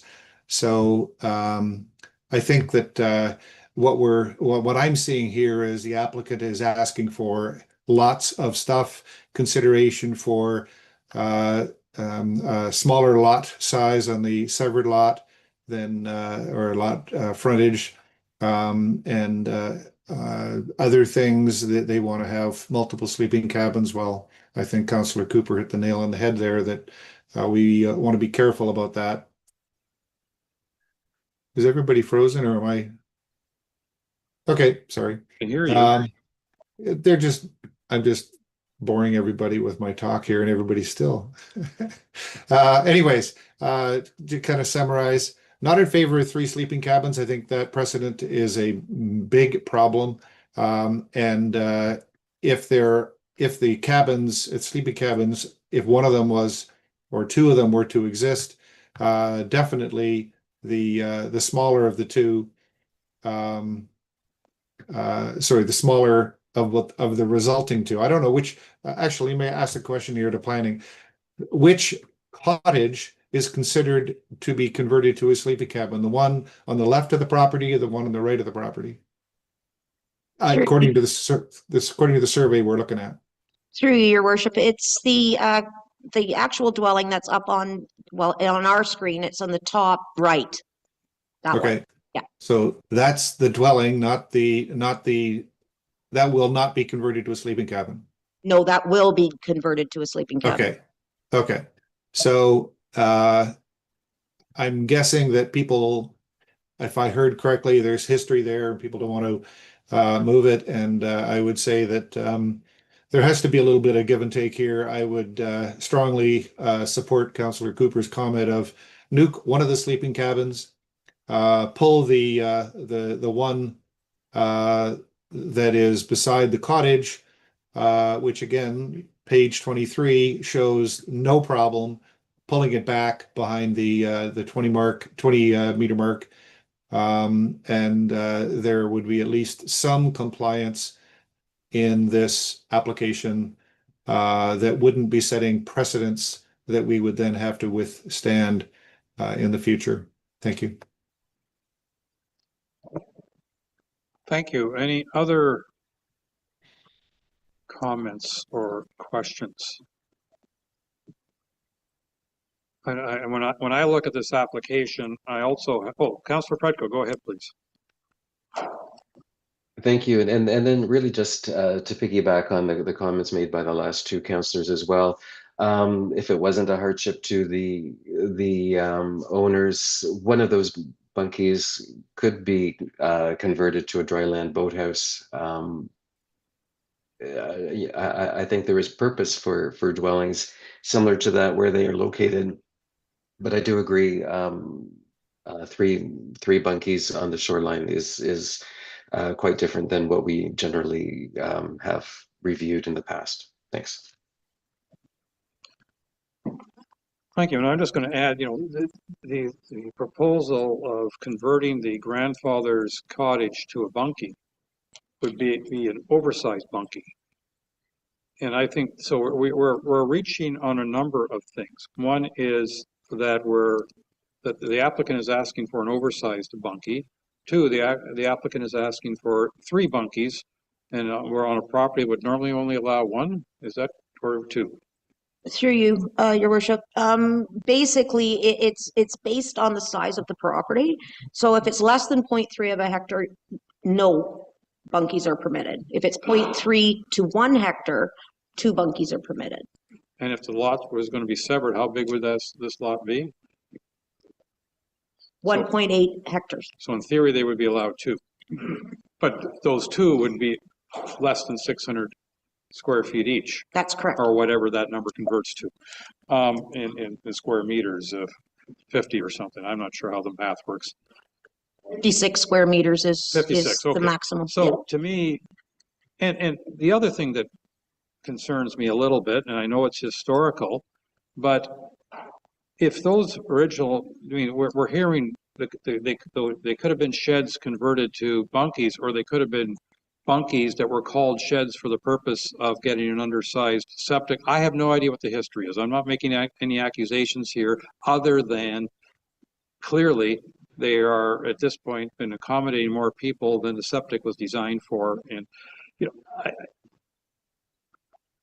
so I'm a little bit concerned about that history, and I think, quite frankly, that the applicants should consider some I'm going to call it concession for lack of a better term, with regards to the bunkies, because I think it's an overreach.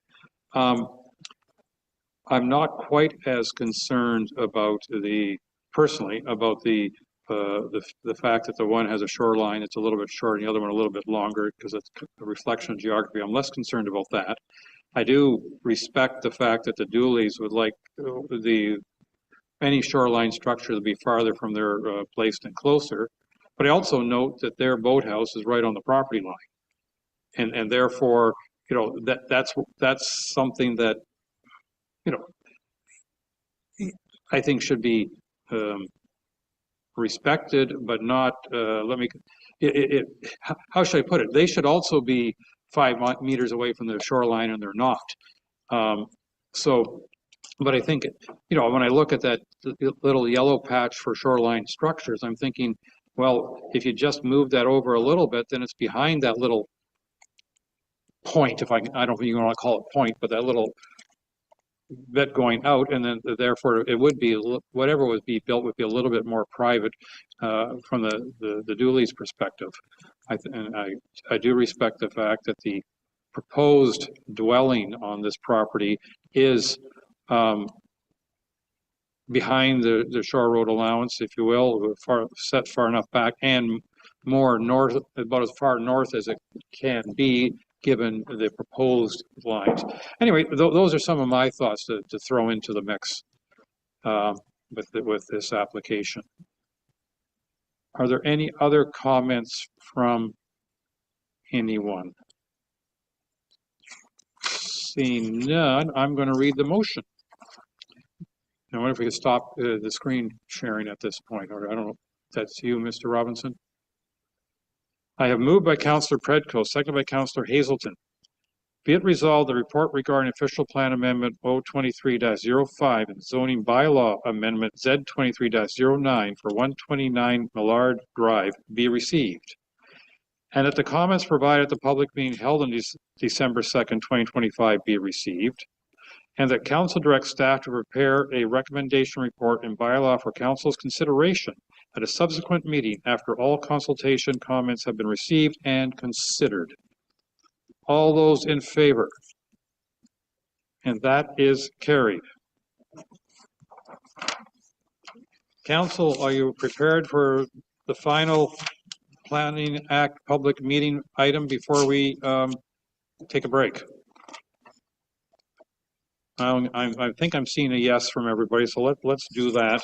Let's go to zoning bylaw amendment application Z29-09 for a long number property.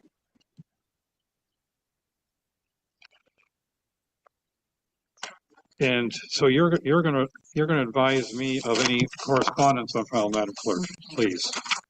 One letter was received from Kelly Nicholson, Chief Building Official, stating she has no concerns for this application.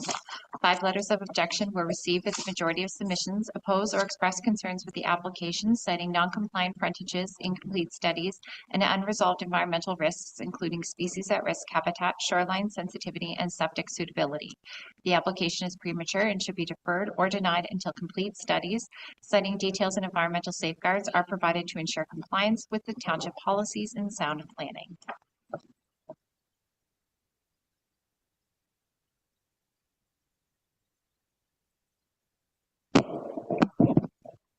Sorry, I had my mic off. I apologize. Ms. Wanfor, please go ahead. Thank you, and through the mayor. The subject property is a peninsula with an area of 3.11 hectares above the high water mark and a frontage of approximately 345 meters on Georgian Bay, south of Bone Island, within the Cognizant coastal waterfront community.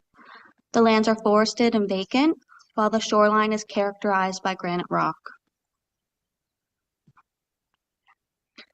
The purpose and effect of the proposed zoning and bylaw amendment is to remove the holding 2, or H2, which applies to all vacant island properties, rezone approximately 1.29 hectares of the lands from the Cognizant Shoreline Residential Island Zone to a Cognizant Shoreline Residential Island Exception Zone, rezone approximately 1.82 hectares of the lands to another Cognizant Shoreline Residential Island exception zone, rezone a portion of the subject lands to an Environmental Protection 1 zone, and to exempt future development from Section 4.5D of the zoning bylaw, which requires a 15-meter setback from an environmental protection zone.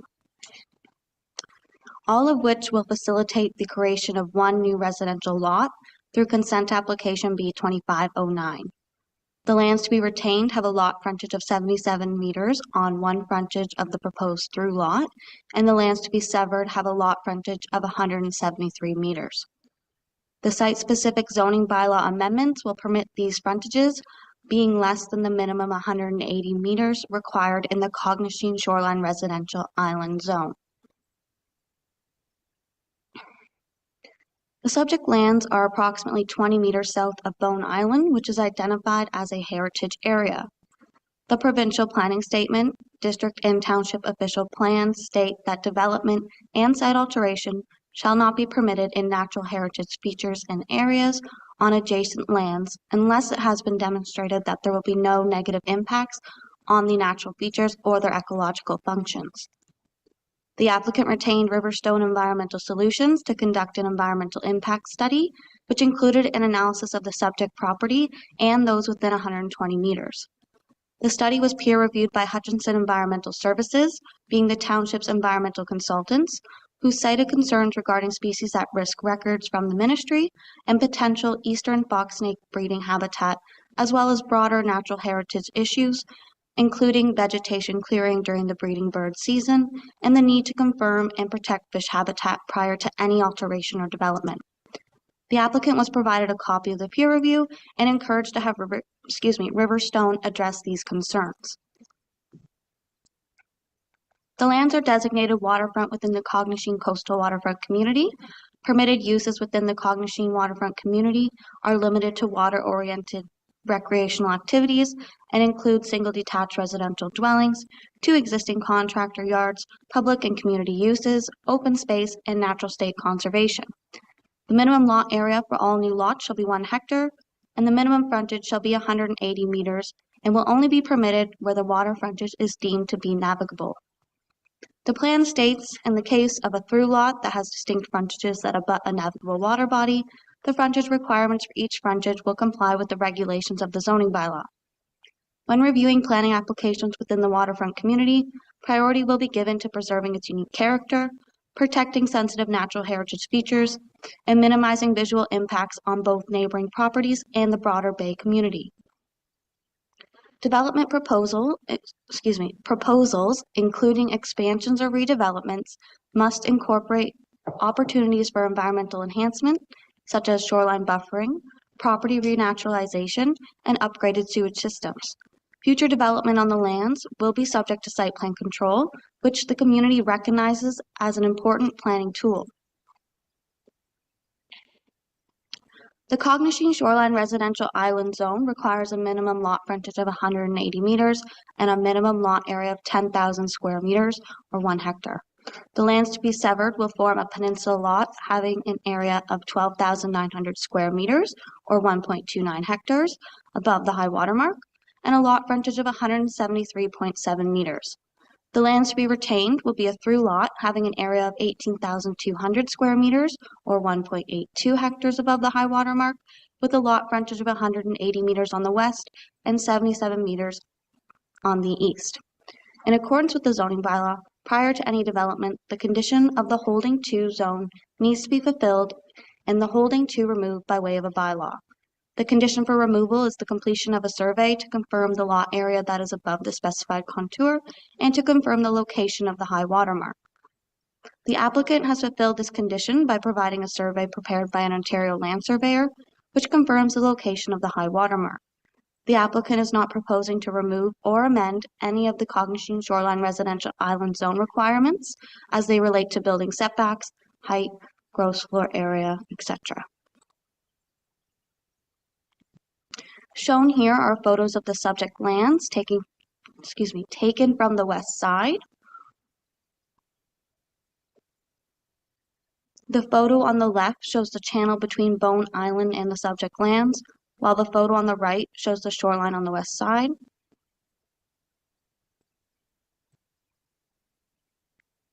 On the left is a photo of the subject lands taken from the east side, and the photo on the right is taken in the previously shown channel.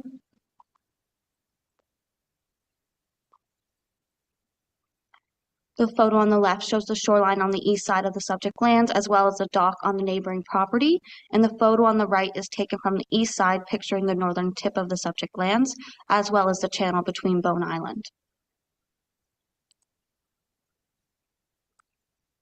The public meeting is only for the purposes of conveying information and gathering comments. Should the dialogue result in significant revisions, an additional public meeting may be required under the Planning Act. Planning staff are recommending that Council direct staff to prepare a recommendation report and bylaw for Council's consideration at a subsequent meeting. Thank you. Thank you very much. Mr. Robinson, do you have any idea if the applicant or the applicant's agent wishes to speak to this? I do, Your Worship. I'll just share my screen here. How efficient of you to have two reports back to back. We can thank your staff for that, Your Worship. That's good planning all around.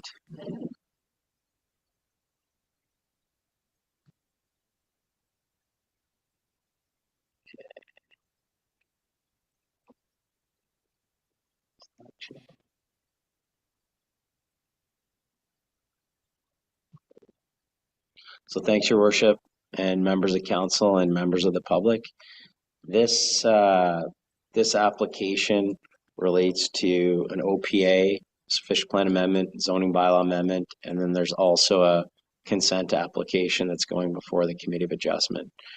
I won't go into all the details that Shania went into, but you can see the location of the subject property on the map here. These lands are located within the Cognisheen coastal waterfront community. I just want to touch on a key elements with respect to the proposal. And first off, there was as Shania mentioned, there was an environmental review completed. A species at risk assessment was completed for the property. We do have some peer review comments that have come back from Hutchison Environmental. We wanted to have the public meeting today to understand if there's any other comments that are provided that require any additional further review before we set our consultants loose on reviewing those comments and providing responses to them and considering anything else that comes out of this public meeting. So we have received that information. There's been a few comments received from members of the public, and I'll get into some of those in a little later in my presentation. And we did receive comments late yesterday from the Cognisheen Community Association as well. So just sort of broad strokes and big picture here. The subject lands did receive provisional consent some number of years ago to create 3 lots from this property. That consent was never acted upon and did end up expiring. What's proposed through this application is the creation of 1 additional lot. We did undertake a site visit and walk the site with the client, and through that we considered sort of what we felt were lot configurations that worked with the landscape, that provided the best opportunities for access from a dock perspective, building envelope locations, and respected the existing terrain on the property, as well as the input received from the environmental consultants. As a result of this lot configuration, this property has sufficient lot area. So I want to touch on that for a moment. So just in terms of the size, the top property, or the proposed severed lands in red, are 1.2 hectares in size.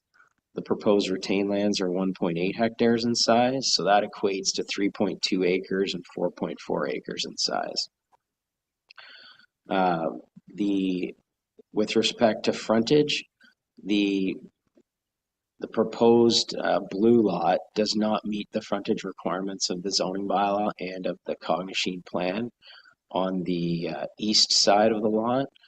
The planning documents are such in the municipality in Cognizine that where you have a through lot, so that's frontage on both sides of a peninsula, the minimum required frontage is necessary to be met on both sides. So with this lot configuration, that frontage is not met, which has precipitated these Planning Act applications for official plan amendment and zoning bylaw amendment. There is an opportunity to reconfigure the lots in a manner that would comply with the planning documents, so that can be done. We felt, again, when visiting the site and reviewing the building envelopes and locations, that this was the best location and would not only be in the applicant's interest, but also the public interest. I understand there's some comments that have been provided by members of the public that feel differently, and we can certainly review those. But again, this application or this lot has sufficient lot area. It has sufficient lot frontage to be eligible for two building lots. And on that basis, we think the proposed lot configuration does meet the overall intent of what the official plan is trying to achieve in terms of within the Cognizine coastal waterfront community. This image just shows the lot configuration in the area. The subject lands are identified with the X on it. Just from the previous slide, you can see that some of the other lots that currently exist in the area would be similar in size or even smaller than the lots that are proposed through this application. I wanted to show this map. This map identifies fish habitat. So the darker purple areas are the areas that are identified as type 1 fish habitat. This is an appendix to the official plan. Those areas in dark purple are also zoned FH1 within the township zoning bylaw. And basically all of the rest of the shoreline in this area and almost the entirety of the vast majority of the Georgian Bay shoreline has type 2 fish habitat associated with it. We recognize there have been comments made from Hutchison Environmental to do a further fish habitat review. I just note that the official plan currently within both the schedules and the text within the official plan doesn't contemplate fish habitat studies for type 2 fish habitat. It does require that anything be done in accordance with provincial and federal regulations with respect to type 2 fish habitat. So I just raise that for council's attention. I'm not saying we're not going to do it, but we heard some language about precedent earlier today. The precedent of requiring fish habitat studies for all type 2 habitat, it effectively would apply to every property on the shoreline. And you've had two applications earlier today that both also contain type 2 fish habitat. The one that you've already approved at the start of the meeting, and the previous application, which also had type 2 associated with it, and no further environmental or fish habitat reviews were required for them. Development was just required to proceed in accordance with provincial and federal regulations, which is what your official plan requires. So I just raise that as a cautionary tale that if this is the approach that council wants to see going forward, you should probably be considering some modifications to your official plan policies, because the end result on applicants is that there was a pre-consultation process undertaken. There's already been a full season environmental study done, and now a potential another requirement for additional study to be completed. And our client has proceeded in compliance or in conformity with what the official plan requires. And I just want to make sure that there's consistency being applied here, and this isn't precedent setting as well. Just in terms of the zoning bylaw amendment, to make it clear what the zoning bylaw requires, there was again a species at risk assessment completed, which did identify some whippoorwill habitat associated with the site. That area is proposed to be zoned environmental protection, and I just want to speak to that for a moment. There have been some comments provided from members of the public with concerns about reducing the required 15-meter setback from the limits of an environmental protection zone, which is what the bylaw amendment proposes. And effectively, how the zoning bylaw and how the official plan are structured is that EP lines are established on a map based on the best information available at the time the zoning bylaw is provided. And if you're in proximity to those areas, an environmental impact study is required to really define the limits of the feature. And that's precisely what's been done here is there's potential habitat identified and an environmental review is done, in this case, a species at risk assessment. It identified limits of that habitat and provided a recommended setback. So that 15-meter setback that's ingrained in the zoning bylaw is sort of a precautionary approach for where there is no EIS completed. In this case, an EIS was completed, which does provide a recommended setback. I do acknowledge that Hutchison Environmental has completed their peer review, and our client and environmental team do have to go back and respond to those comments and review the comments from Hutchison. But I think it was important to provide an overview of why that 15-meter setback exists, or that precautionary setback is built into the zoning bylaw, but it often gets reduced through site-specific zoning bylaw amendments and site-specific study. That's a standard consideration. This figure just identifies, again, the proposed lot lines and location of the whippoorwill habitat, which is the area that's hatched in orange. And this figure illustrates the distances from neighboring properties. So there's a few different properties. There's one located 66 meters to the dwelling to the south, 135 meters from the property line to the dwelling to the east, and 59 meters to the dwelling that's located to the north. And again, that's to the property limits. That's not to the building envelope on each of these properties. Again, buildings are required to be set back minimum of 5 meters from side lot lines and 20 meters from the shoreline. So just in terms of the comments that have been received to date, I've tried my best to try to summarize sort of the big picture aspects of these comments, or the key elements. One related to further fish habitat review requested, and sort of provided some preliminary comments on that. The second is the comments that have been provided on the species at risk assessment, which we recognize have been provided and need to be responded to. But again, we wanted to have this public meeting first to understand if there's anything else that needs to be considered as part of that review. Third item, identified dock locations to be further considered. We did identify preliminary dock locations on the site plan. Ideally, the eastern side of the island is preferred from a docking location perspective due to the prevailing winds, which is one of the reasons why we did prefer a through lot for the southern lot, as opposed to one lot that entirely fronts on the west portion of the island, and another lot that entirely focuses on the east portion of the island. Second, the fourth comment relates to building envelopes and septic system locations being provided. We have identified potential building locations on the sketches that have been provided. We haven't had a septic installer on the site yet. We wanted to make sure the principle of development was something that council could support and that committee could support before we went to that step. As mentioned, these properties are proposed to be 3.2 acres in size and 4.4 acres in size. There's a substantial amount of land area from that perspective to support both building envelopes and septic systems on both of these proposed lots. These aren't undersized lots by any standard. There's been concerns expressed related to the reduction of the lot frontage for the through lot. And I think I've explained that there is substantial frontage on on the western exposure on both the southern and northern lot. And what that eastern frontage would provide is boat access. But certainly we would expect the building envelopes for both properties to be focused on the western exposure. There was a request for a site alteration report, which really dovetails with the comments surrounding the building envelope, septic envelope, and dock locations from the Cottagers Association, and then a request of buffer lands that are proposed to be zoned EP, which I've provided a bit of a summary of, is that we really, as planners, rely on the recommendations of our environmental consultants to dictate what those setbacks should be through zoning.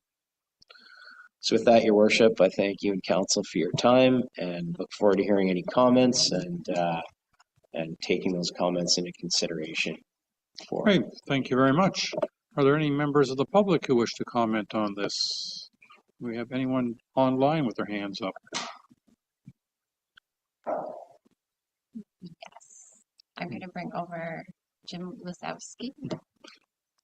Perhaps if you could stop sharing your screen. Though it might be called upon again, I don't know.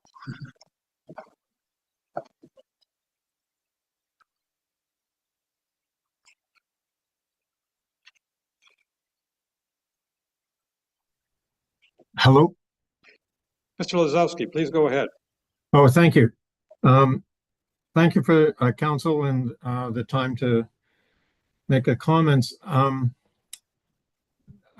also, I want to thank both Shania Wanfor and Mr. Robinson as well for the reports, because there's additional information that Mr. Robinson provided just now that I was not aware of, and that because I had sent comments earlier last week with regard to our concerns about lack of information with regard to the cottage location and septic system locations and docking. And I'm pleased to see that, at least there's some consideration for that knowledge, because it was very difficult for us to make informed comments without that. However, so I'm with this new information, it's sort of taken, I'm appreciative of responding to those comments about the cottage locations and the docking.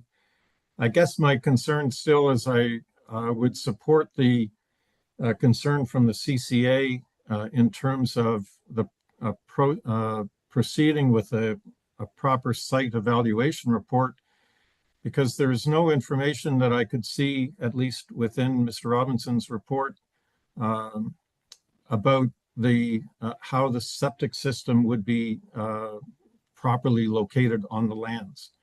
And I think that that's a major concern that I have at least heard of from both the CCA and the neighbors within this area. So because if it is, the western side is quite open, and that's less of a concern, but the eastern side is a fairly contained bay. And so how we can properly treat the septic systems and its their locations, and what kind of system is provided, because now we can, there are technical systems that can be provided, which either eliminate or significantly reduce the effluent that comes from new development. So it would be interesting, or at least I think a recommendation from council to say that, if there are any restrictions available within this process, that, those kind of systems can be considered for this development. So I think that that really summarizes our concern. We're not, sorry, I should have indicated who we are right at the beginning. We own my wife and I, Suzanne Bennett, and myself, we own the property, which was just identified on Bone Island, just north of the subject property. And so, we are somewhat less affected by the future development. I think the other cottages close by that have been identified are certainly more affected, and would certainly be very affected by the construction process.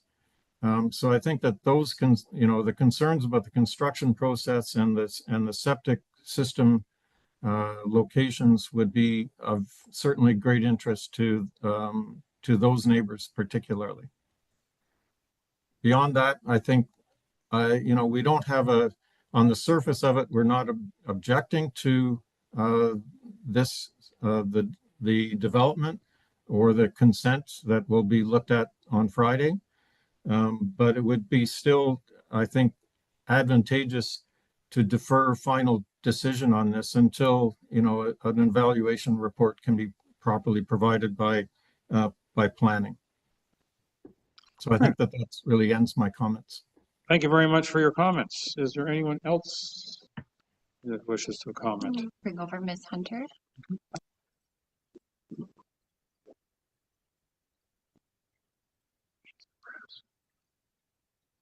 Ms. Hunter.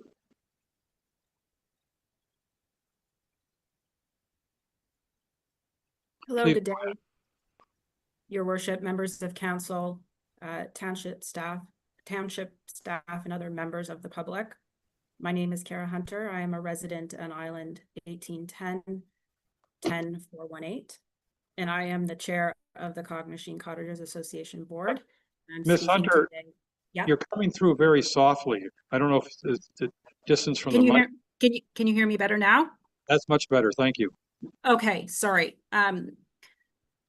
I said, good day, members of council, township staff, and other members of the public. I'm a resident at Island 1810-10418. I am the chair of the Cognizant Cottagers Association Board, and I'm coming to you speaking today on behalf of the CCA and its planning committee. I want to express our appreciation for the work of the township staff, the applicant, and the consultants on this file. An important part of our association's role is to ensure that proper process is followed, environmental due diligence is met, and the shared interests of both the applicant and the wider Cognizant community are respected. And in this vein, our planning committee reviews planning applications within the Cognizant waterfront community and evaluates conformity to the township's official plan and to our Cognizant waterfront policies. And our aim is to provide constructive guidance to the applications and members and to help ensure proposals align with the policy to minimize negative environmental or community impacts. And we approach every application with this in mind and with the intention of being collaborative, fair, and grounded in policy. So with that said, with respect to application Z2509, and I do want to point out the concurrent application B2509 that will be going to Committee of Adjustment that was mentioned earlier and will be heard December 5th, so in 3 days from now. And I will talk to these applications. They're linked, and so some of my points pertain to both. And we're here because we believe these applications as currently submitted do lack the essential information needed for us to properly assess the environmental impacts, the site constraints, access, and compliance with the official plan, and appreciate in the opening remarks that these points have been noted and commented on. So for this reason, and for good planning practice, our view at this time is that we're requesting these applications be deferred until we have more information to make an informed decision. I will briefly summarize our concerns, some of which have been noted, but to be clear, first is the incomplete environmental information. So we do have the MECP response outstanding and species of risk data is incomplete. So we'd be looking for that to be done. Peer review indicates potential habitat. This is the Hutchinson review that was referred to for multiple species at risk, including critical fish habitat, has not adequately been assessed. The proposed EP zoning does not reflect the full range of identified or potential sensitive areas, and the site evaluation report that is required is missing. Secondly, the official plan, further to that point, requires a site evaluation for this type of application. Only a general species at risk assessment has been provided with no detailed analysis on slopes, drainage, access, or septic viability. And I know this is something that our last member of the public, Mr. Lazowski, spoke to. Thirdly, significant topographical constraints. So the LiDAR mapping shows steep slopes, cliffs, and limited buildable areas. We believe that a more detailed site analysis is important to understand where the structures, we've talked about septic system and access routes, can be safely located. We did have an indication today. There's some new information on the page versus the material we've reviewed previously with respect to intent around development. We are looking for information to provide where cottages, docks, and shoreline structures would be placed. Exemption from the 15-meter setback, and appreciate the commentary that was provided on that, where exceptions in the past have been made. But for the exemption on the 15-meter setback, it does raise concerns for us that developmental pressure will concentrate on the most environmentally sensitive aspect of this shoreline. The lot frontage and policy compliance issues. So we talked about the navigable waterway in the opening remarks. To reiterate, the official plan requires each navigable waterway frontage on a new lot to meet the minimum 180-meter standard. And really, the purpose of this is so that our cottages, docks, and shoreline structures and activity are focused on the compliant frontage. And we would like to see that happen in this case. Both of the proposed lots do have deficient frontages, and our primary concern around that is the additional environmental and potentially aesthetic impacts. And lastly, are on process concerns. So the applications are being considered, we're viewing backwards. The consent is coming before zoning. Also, for the hold provision should be addressed by council before considering the severance. And given the timing of the application, and I know there's been efforts to address this going forward, which is wonderful, but no opportunity has existed for council or staff to conduct a site visit in our time of year. So in closing, our concern is that the township, the committee, and ultimately the applicant are being asked to move forward without a sufficient level of information required under the Cognizant waterfront policies and without the site evaluation detail needed to determine whether structures, septic systems, docks can safely and sustainably occur. It is our view then today that a decision would be premature, and we believe that a deferral would allow the township to attain the appropriate environmental information, that we can get the detailed topographical and site-specific analysis, that we can all effectively understand the development potential and constraints of each of the proposed lots, and that we can therefore make a decision that fully aligns with the official plan and represents good planning and one that benefits both the applicant and the Cognizant community. Thank you very much for your time. The CCA respectfully requests that the application Z 2509 and what will come before related to this concurrent B 2509 are deferred until appropriate information is being made available. We are always available to collaborate with township staff, the applicant, and consultants to support a path forward. Thank you. Thank you very much, Ms. Hunter. And just to confirm, no decision will be made today other than to hand the file back to staff. Understood. Okay, good. Is there anyone else who wishes to speak? One moment. Yep, next we have Duncan Mueller. Mr. Yes, Mueller. hi, good morning. Can you hear me? Yes, we can. Thank you. Great, thank you. Well, I really appreciate the opportunity to speak here. So good morning, Mayor and Council, and I guess everybody else that's attending. My name is Duncan Mueller. My family's been cottaging in this area probably for 3 generations, over 60 years. I'm the son to my mom and dad who originally came into this area and essentially raised us as kids here over the summer. So I'm very, I guess, close with the area and know it and understand it very well. While we, understand that there's new developments and proposals put forward, and I understand from Lamon's perspective, trying to rezone this area to kind of break it open to new cottages.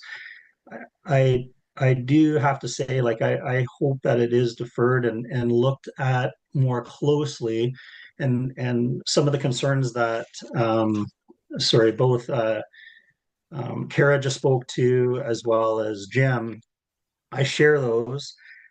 Just to give a little bit of background, there's currently in this bay, it's a very shallow bay. It's it's an area where a lot of people canoe and paddleboard. The kids swim. It's a bay that when I grew up, It was always a sacred bay that was quiet. We spend about 40 minutes going through to get away from everybody, and it's a beautiful secluded bay. There's currently, our dock and 2 other docks in the bay. What I'm seeing from the latest, and it's nice to see that, that there's some planning put forward by Jamie and shared in this presentation, but not prior to that, where potential dock sites could be. But splitting off a new property on the end and then proposing we put 2 new docks into this bay, I think would have substantial impact on, obviously us, we're the main cottagers that would be impacted by it, but really the position of the docks, it creates like 2 new activity zones or areas in the bay. So it will completely change the dynamics of the bay. Obviously of concern, the water quality as it is right now, it's degraded, substantially over the years. So, it's a very high concern if there's to be 2 new builds where the septics would be. But more importantly, on our side, and what I see, it really destroys what we grew up seeing in the seclusion as a family and the surrounding cottagers. It creates like much more activity in a bay that's I feel has a lot of pressure in it already as it is. Now I've briefed and looked through what's been proposed. A couple things jump out at me. There's an environmental protection zone that's been proposed. Well, I know that area. It's a big cliff. I mean, why would you section off like a big cliff and unusable land as an environmental protection zone? Nothing lives there. It's just rock and it's unbuildable area. Like if you're to create an environmental protection zone, why not create it where there's real habitat, like the whippoorwills that we hear every night, where all the snakes, like the eastern hognose snake, we do have the species of rattlesnakes around. Those areas, I think, are the ones that should be more proposed to be protected, not just a rock. And then to have 0 setbacks from that, I don't think that's really in light of what really it means to be protecting something. I agree that there should be site assessments done. I strongly voice that it would be nice to recognize or see where the docks would be. I think there's adequate opportunity for docks to be on the west side. And I know many cottagers do have them on the west side. I think if the septics and cottages and that's probably the nicer facing side and where cottages would be built to see out into the open, as long as the septics are positioned so that if eventually there is outflow, that it goes into the bigger water and doesn't destroy the nutrient, our bay and all the nutrient loading and everything that we're dealing with currently. I'll just give a little bit of background as well. I mean, right where I just saw now where the proposed dock is trying to be positioned for the rezoned or new cottage break off area, like that's what we call Turtle Island. Our kids paddle out to it. The kids from the neighbors come over. There's a small island that's very tranquil, and that would destroy all that. It would just end up being an activity area. So if the docks were on the west side, I feel that it would be much more suited and obviously in our favor for what we value and see in this area. The other comment, and I guess I don't know how to propose this or how to say this, but I don't understand the way that all these proposals go forward, but the timing of it and the fact that the sign was kind of very obscurely put late in the season, we didn't really even know about or recognize that this was coming up, or it's just feels like it's being pushed through. The fact that there's another meeting on Friday to try to push this forward, it just seems like I don't know. It seems like it's being pushed through and strategically timed to do that. So I would strongly encourage that a better review, more a proper assessment is made that people can go view the area. It's hard to go view the area now. You're not going to go out and see the area in October and November when everybody's put their votes away. So that's my take, and I hope you take that into consideration. Thank you for your time. Thank you very much. Do we have anyone else who? Okay, I think that's the end of the public comments, and so at this point, I'm going to turn it over to council. And I'm going to start with Councillor Jarvis, please. Thank you, through the mayor, and I think a lot of my questions have been summarized certainly by the CCA and Kara. So thank you very much, Kara. But my questions to the planner specifically are with regards to the environmentally protected area and the request for a reduction in setback. I think that would be poorly considered. I think the setback's got to remain as it is for something like that, and I want that to be duly considered in review of this process. Mention of docks. There should be no concern for docks on the opposite side of that peninsula. If you look at the other shoreline, both on Bone Island and further down Ship Island, you can see there is dockage on that side. So I don't think there is a need for a dockage envelope of any sort for either of these two properties. The two properties themselves are significant in size, so I don't think there's an issue there. But again, based on the concerns of those that have spoken already and my own, it would have been nice to get over and have a look at this property. That can't be done until spring. So I think that's got to be duly considered as well with anything that's being done here, and a deferral until there is the opportunity for members of the community to have a better look at the property would be a good idea. Anyway, those are my points right now. Thank you. Thank you, Councillor Cooper. Oh, thank you, Mayor. And I just wanted to, I'm not going to repeat everything that's been said. A lot of very good feedback has come in, and I just would like to thank the CCA President, Kara Hunter, and the neighbors, Mr. Mueller and Mr. Lasowski. I would also note that there was a letter that came in from the Cognishing Cottages Association from the board member that is responsible for planning, who happens to be Mark Kemmerer, and Mark is not only a member, but a planning lawyer. So I think we should pay attention to what he has written. But I think most of the points that have been raised here are legitimate, especially when we think about the shoreline. I would point out that if you go to the District of Muskoka GeoHub, you can look at the topography. There's a topography map, and you look and see this property. You can see how steep it is on both shorelines for the most part. You can see where there might be or might not be a place for a building envelope for a building. But what about the septic system? What about the runoff? Those are all considerations that both a site visit and a septic expert might be able to deal with, but we don't know that at the moment. So I'm suggesting that there's quite a few things that are outstanding here.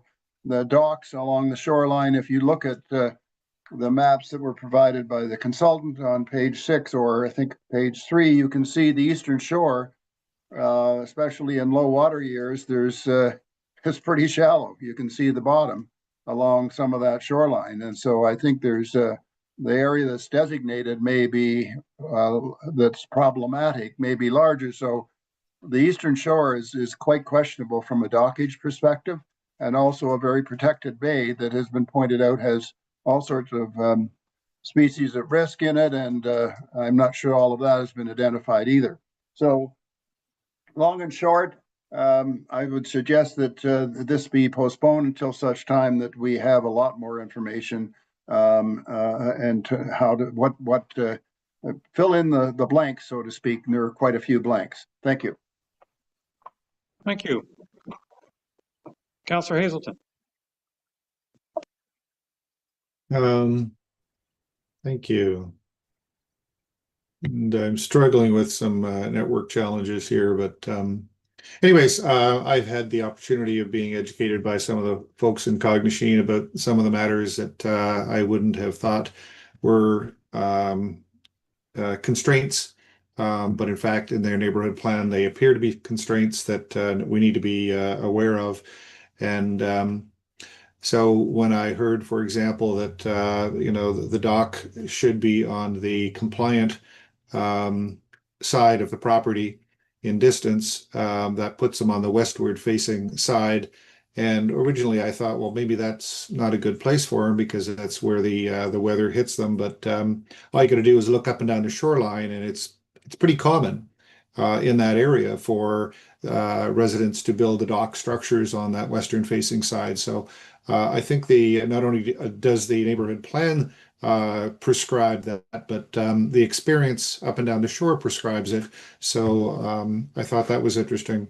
I too am very concerned about the topography of this property. I heard Councillor Jarvis say that he was not in favor of waiving a setback from an EP zone. And when you look at the topography that Councillor Cooper just highlighted, it looks like the recommended or suggested building location is not set back 15 meters from that EP zone. So that's a concern. Then when we look at the property, it appears that the property is basically mostly rock. We've obviously observed that trees seem to be able to grow anywhere, but there doesn't appear to be a lot of soil on that northern point of land. And so I'm very concerned, as is the community, about a septic location. And I think that one of the things that that I hear from not only the community but from others is that we need to ensure, if we are going to do things like lift holes and rezone properties and other things like that, that we need to understand what is possible going forward, so that we don't give approval and set expectations when those expectations perhaps shouldn't exist. It's been pointed out to me that in the Cognizant plan, in their F 3.3.5 island development policies, that, for example, it says a site evaluation report shall accompany any application for a zoning bylaw amendment, etc. And I don't see a site evaluation report having come forward. And certainly a site evaluation report would give us a window into a possible location for a septic system. And so I think that, and I could go on and on and on, I won't. But I think you've heard from enough people that this application appears to be premature. There are critical elements that we as council should understand. Again, the septic location, suitability, etc., and especially given the topography of this property. So I think we need to gather all that information before we fully consider this application. And so I will pause there and ask that we defer this matter and set those expectations before we ever consider it. Thank you. Any other comments? I have moved by Councillor Graziano, seconded by Councillor Cooper. Be it resolved, the report regarding zoning bylaw amendment Z25-09 for ARN and a whole bunch of numbers be received, and that the comments provided at the public meeting held in December 2nd, 2025 be received, and the council directs staff to prepare a recommendation report and bylaw for council's consideration at a subsequent meeting after all consultation comments have been received and considered. All those in favor? And that is carried. Thank you very much. And that concludes the Planning Act public meeting portion of the agenda. All comments, questions, and concerns raised at the public meeting have been recorded and will be taken into consideration by staff prior to a recommendation being brought forward. I now declare this public meeting closed at 11:35 a.m. And I'm further going to propose a 10-minute break before we get into the planning application staff reports. Thank you.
All right, council, welcome back.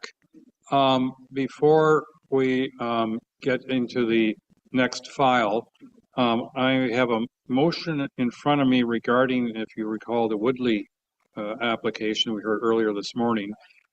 And the motion reads, moved by Councillor Jarvis, seconded by Councillor Hazelton. Be it resolved that staff report regarding zoning bylaw amendment Z25-12 for 14956 Georgian Bay Shore be received, and that the comments provided at the public meeting held on December 2nd, 2025 be received, and the council approves zoning bylaw amendment Z25-12 application, and that the staff be directed to bring forward a bylaw for adoption being a zoning bylaw amendment Z25-12 to further amend zoning bylaw 24-75 by rezoning the property municipally known as 14956 Georgian Bay Shore from Crown Land Zone to the Shoreline Residential Type 1 or SR1 zone and the Environmental Protection Wetland EPW zone.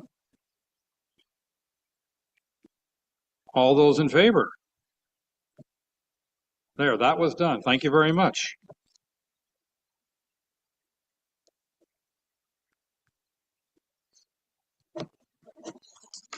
And now, for the planning application staff reports, our first one is official plan and zoning bylaw amendment application number 025-02 and number Z23-13 for 65 Dayeo Drive. Mr. Kratky, over to you, please, sir. Thank you, Mr. Mayor, Council, and everyone in attendance here today, in person and online. With your permission, I will share my slide presentation.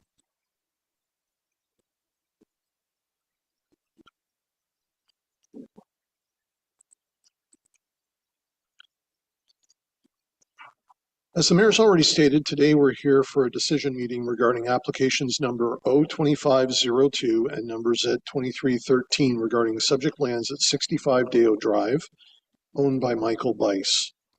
And my name is Jeff Kratky. I am a registered professional planner with more than 3 decades of experience, employed full-time by the Township of Georgian Bay.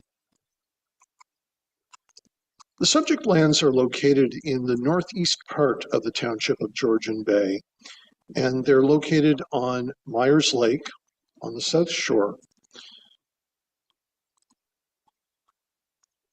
The purpose of application number 02502 is to designate a site-specific policy area and add site-specific policies in the official plan by amending Schedule A to reflect that site-specific policy area within the waterfront, and adding section F.3.3.4.3 to the official plan, allowing land with access and frontage on Dayeo Drive, being a private road running approximately parallel to the shoreline of Myers Lake, to be used for backlot development, where most of the lands are to be conserved in their natural state.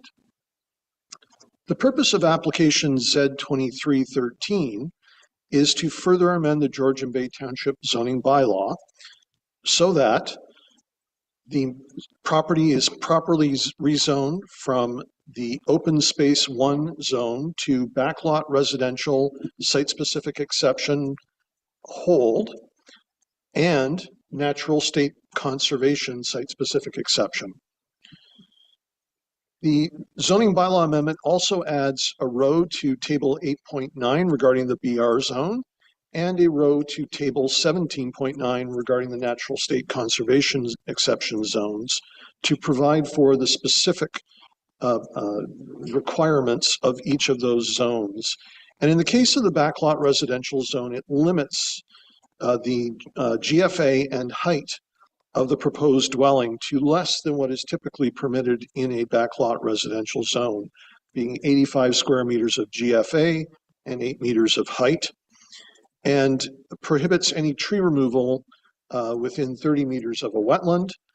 As well, it applies to the zone boundaries as opposed to the lot line boundaries, the minimum yard requirements of that backlot residential zoned land. While at the same time, the site-specific exception allows the natural state conservation of the remainder of the lands without being divided or sold or otherwise put into a ownership other than the current ownership.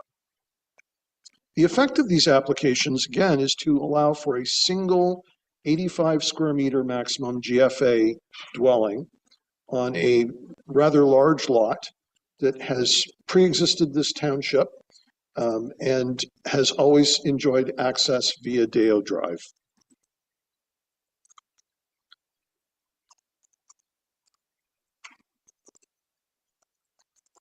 Throughout this application, the characteristics of the lands have been of paramount importance.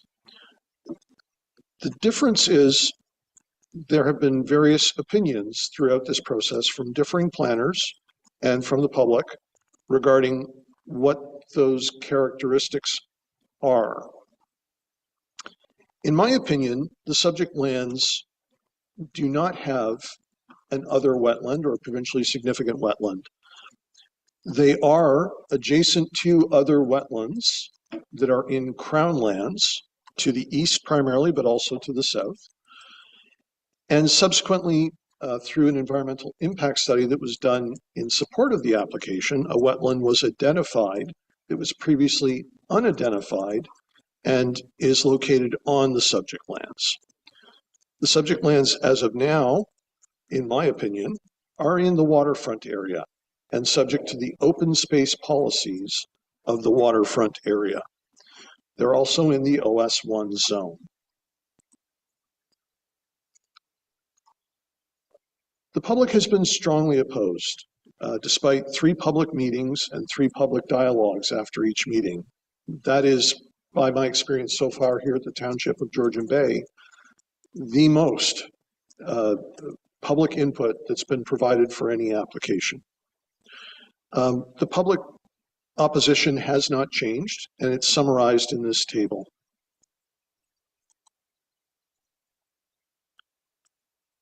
I think that one of the unfortunate outcomes of this application has been a realization that the open space 1 zone, while it does provide for natural conservation, also provides for public park and private park land uses. And a private park land use does not require that the lands remain in natural state conservation. So the assumption by many that the lands would remain in their natural state is not a requirement of the zoning bylaw. Originally, the application proposed a rural site-specific exception zone, and that's because through pre-application consultation with township consulting planners and district planning staff, the planning consultant who provided a planning justification report learned that the lands were in the rural designation. And fundamentally, our official plan in Georgian Bay Township is divided into 3 designations that do not overlap. Settlement areas, and those boundaries are mapped, but they are the only boundaries of these 3 main designations that are mapped. The rural area boundaries and the waterfront area boundaries rely on further interpretation, largely on the zoning bylaw, as of the date of the passing of the plan, to determine where their boundaries are actually located. Additionally, open space policies only exist in 2 of 3 of those areas, the settlement areas and the waterfront areas. And the open space policies in the land use plan are far more oriented towards natural conservation in the waterfront areas. I agree with that wholeheartedly. Unfortunately, what the policies in the waterfront with regards to open space lands do not speak to is how those lands move from their original inclusion in the open space 1 zone at the date of passing of the official plan and the zoning bylaw to some type of environmental protection or natural state conservation zone that would make them protected natural lands. Throughout this process, though, developer, the applicant, Michael Bice, has been willing to listen to the public, council, and myself. And despite the fact that his planning justification report, prepared by another registered professional planner, maintains that none of these approaches are necessary, he has chosen instead to ignore that advice that he received and to respect my interpretation of the Georgian Bay official plan that makes it so important that these lands do largely stay protected as natural open space.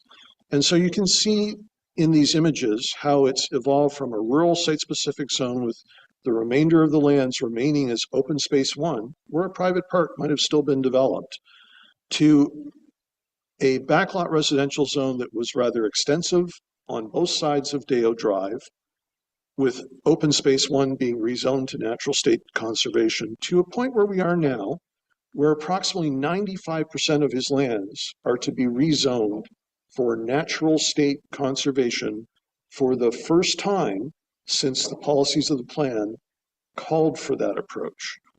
But he is proposing 5% of his lands be allowed to be developed for a backlot residential development. And again, his site plan thinking has evolved as well. And while many have asked for more detailed drawings of what dwelling he's actually may propose, that is not something that we can require under the Planning Act.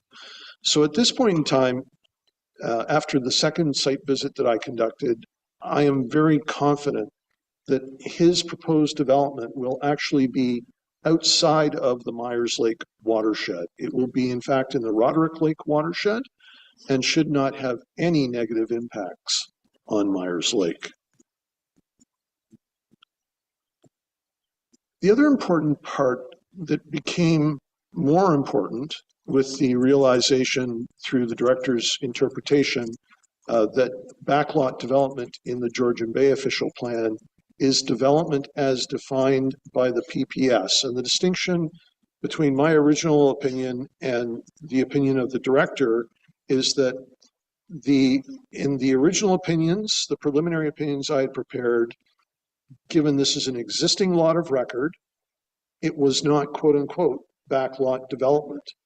But when the director interpreted backlot development to be development under the PPS, as soon as a Planning Act application is made, which in this instance, there was always a Planning Act application being made, it became part of backlot development, despite the fact that it was a lot of existing record.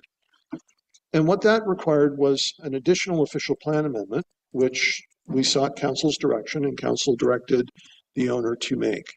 And that brought into question the notion of character in more greater detail, because not only is it concerned with this notion of what other backlot developments are there on Myers Lake, but it's also the concern of the tests in the section F of the official plan for the official plan amendment and how those tests are or are not satisfied by this application.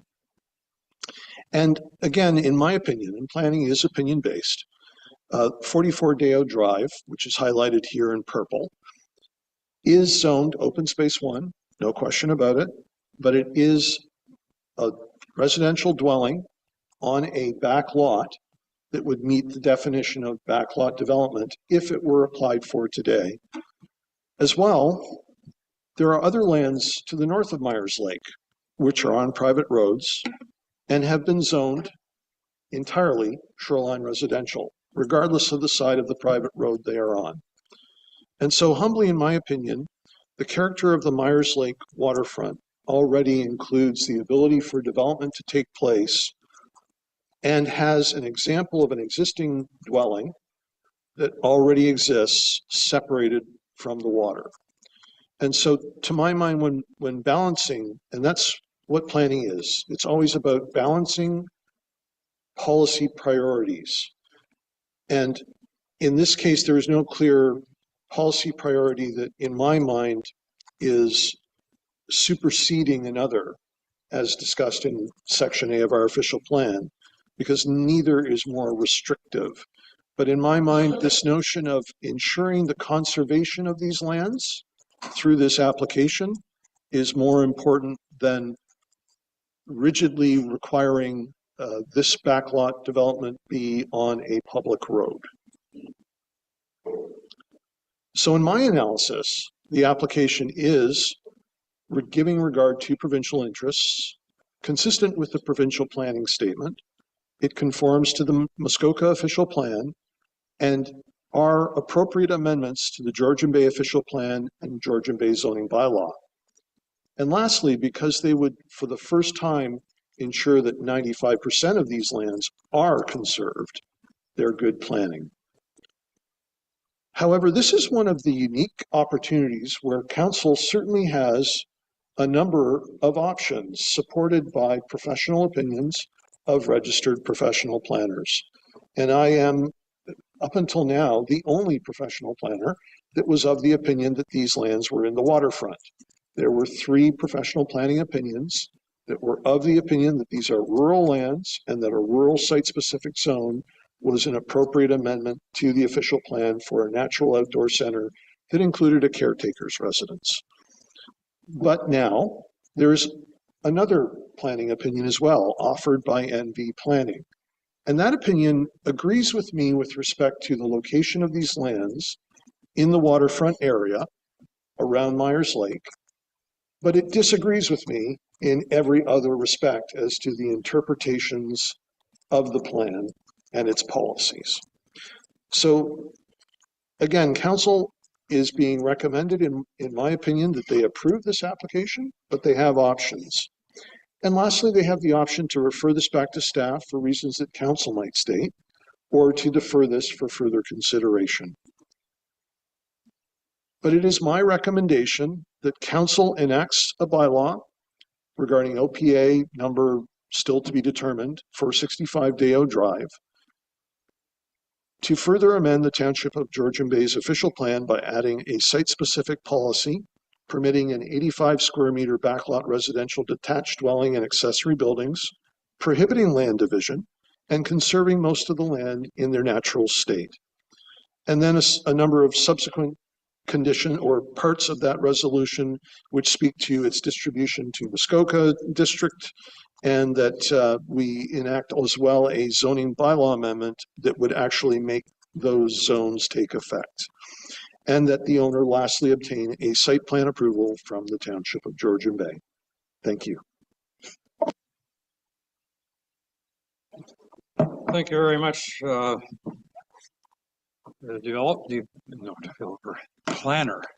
Planner Kratky, for all the work you've done on this file. You've obviously done a very thorough review of the circumstances, and have also, I think, educated us on many aspects of our current planning regime. But with that, and your recommendation, I'm going to turn it over to council and see what questions or comments they may wish to make. Seeing none, sorry. Councilor Jarvis, start us off, please.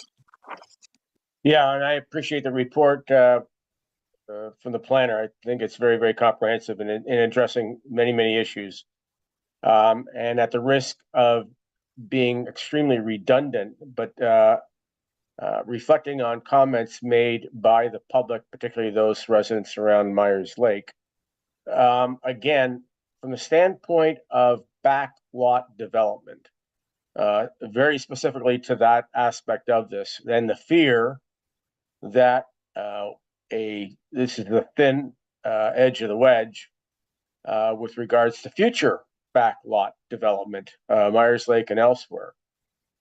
So my question to you is, are we in a better position, a more neutral position, or a worse position by allowing this development to go forward with regards to any future backlot development?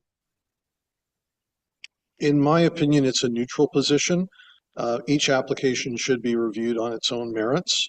Planning Council is not obligated to follow any precedent.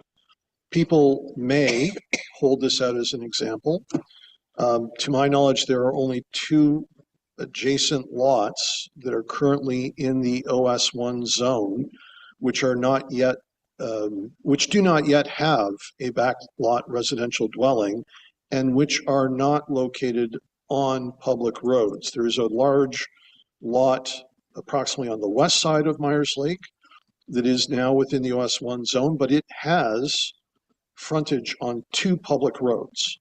So to my mind, this is a question of 2 lots. And again, I would humbly say that if an application for either of those lots were made, we would need to review it on its merits before we would give advice to council. You say de novo, I think is the term you use, correct? For future? So again, I think it's neutral. Okay. There should be no difference whether this is approved or refused. Okay, and just one other question, again, risk of being redundant, but I think your opinion was that by allowing this to go forward, we are providing better protection for this section of land than what currently exists. Is that correct? Yes, that is my opinion. Thank you. Excuse me, Councilor Predko, please. Thank you, and through you, Chair. I don't really have too much more to add or say. I think we've had many discussions on this file, and I've had an opportunity on a few occasions to talk to Mr. Kratky about this as well. At this point, I'm still concerned that the back road development on a private road is not the intention of our official plan. And I would be in agreement with residents in the Myers Lake area and Dayeo Drive and Wesley Lane, and agree with NV Planning that I don't think that this is desirable development at this time. That's all. Thanks. Thank you. Councilor Graziano. Thank you, and through your worship.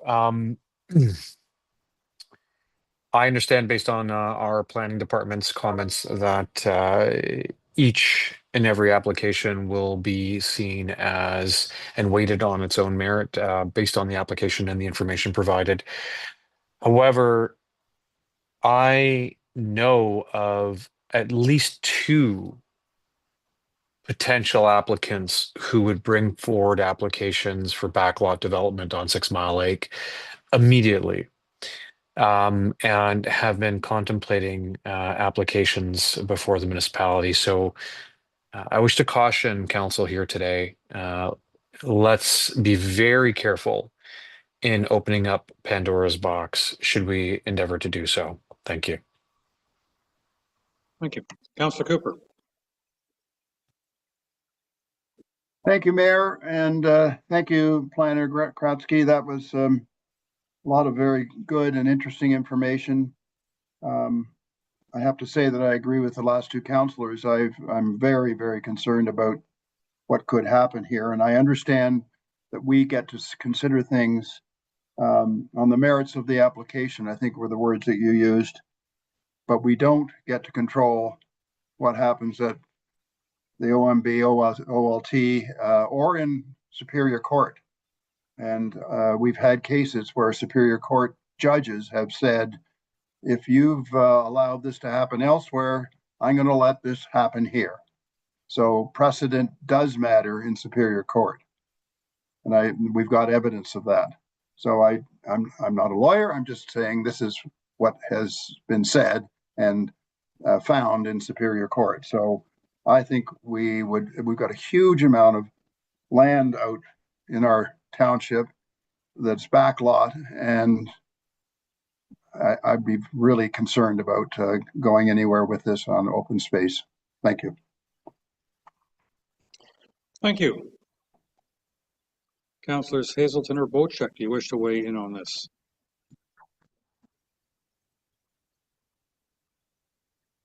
No. All right, well, I'll weigh in a little bit.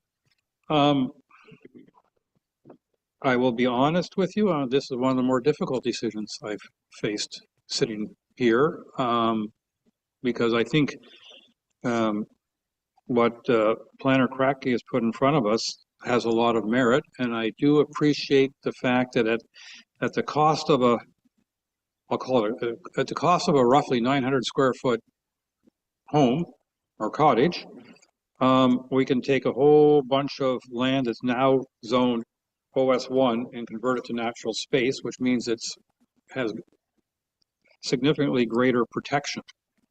I think one of the lessons that I have learned through all this is that I had no idea that open space 1 means you could have a golf course.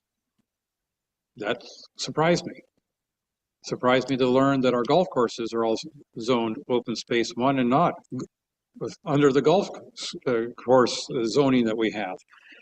You know, and I think that is been one of the disappointments in our current official plan and zoning bylaw is that what open space is interpreted differently by our documents than by almost every resident in the township. And clearly that's something that has to be addressed as we do our official plan and zoning bylaw update. And so I find myself, to me, the dilemma is very simple. Well, no, it's not very simple. It's very complicated that I can put in relatively simple terms. Do we try to strengthen the open space zoning by converting it to natural space, which is, to me, an absolute positive, but at the cost of overlooking, if I can put it that way, the backlot restrictions that we have very clearly in our documentation that says that we cannot allow backlot development. We do not allow backlot development on private roads. And I, for one, am, in spite of what I've heard from planners over and over again, I am worried about precedent. I'm concerned about precedent simply because we know from not our planners, but from OLT quote unquote planners. I don't know how many of the members of OLT are actually planning qualified. But we've heard from them that when they are looking at what they think makes good planning, they look at what's happening to the neighborhood, not just the particular application. And we know that there's backlots behind almost every waterfront property. The great majority of those backlots are not developed. And I think that's my fear. I mean, this application has a long history, and I think Mr. Bice would probably agree with me, too long a history of different ideas of how he could best achieve a residence on the property that he owns, which is a very reasonable request. I think I don't fault Mr. Bice for wanting to do this, and I do commend him for both his patience and the fact that with each subsequent application, it's become, I'll call it, in many ways more and more, at least from my perspective, more and more agreeable. But we're still, in my mind, stuck with the dilemma of, do we permit this particular backlot development with the believing that it's a good compromise under the circumstances and it doesn't set precedents, or do we decide that the backlot restriction applies in this case just like we want it to apply in every other case? That's the dilemma the way I see it at this point, and I'm looking forward to further council commentary before I call the motion. Councillor Cooper. Thank you, Mayor. Just briefly, I forgot to mention, and I heard you mention private parks, and I think somebody else, maybe it was Planner Kratzky, but the private parks argument was used for Island 195 on Township on Georgian Bay. And at the end of the day, the neighbor objected to that thinking. And what had happened was it cost the township many, many years ago, $300,000 to cover the neighbors who won in the court and our legal fees. So I hope we don't go down this road. I think we have to really, really be careful. And so I caution. Thank you. Thank you. Council, any other comments or questions, or would you like me to read the motion?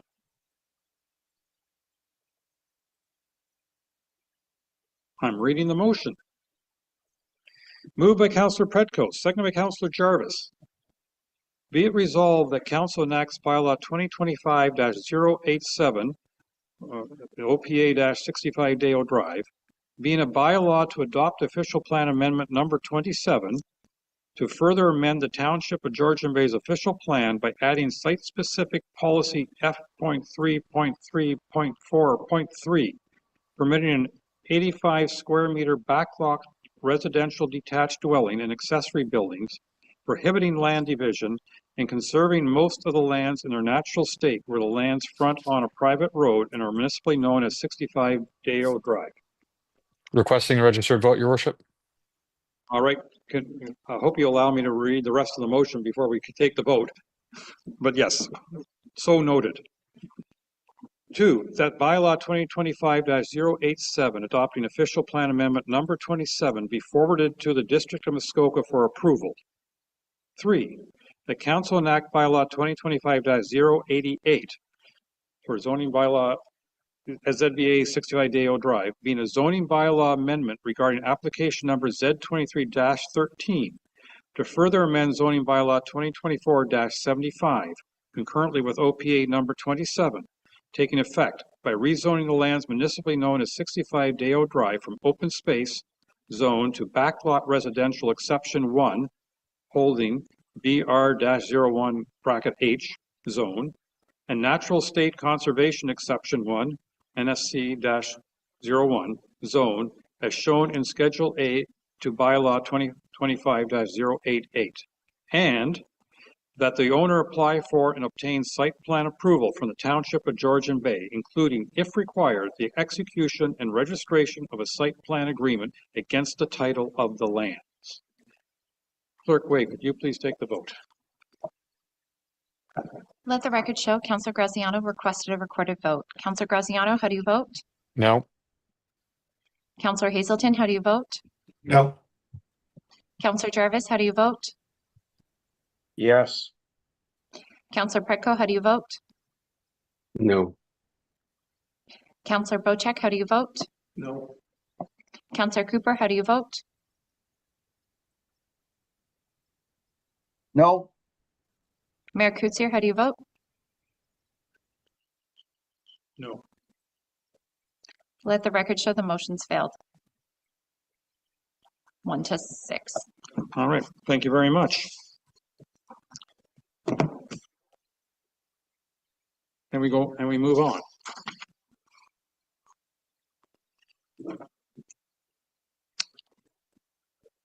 Next on our plan application staff reports is official plan amendment O25-04 and zoning bylaw amendment Z25-07 for 383 Arts Lane.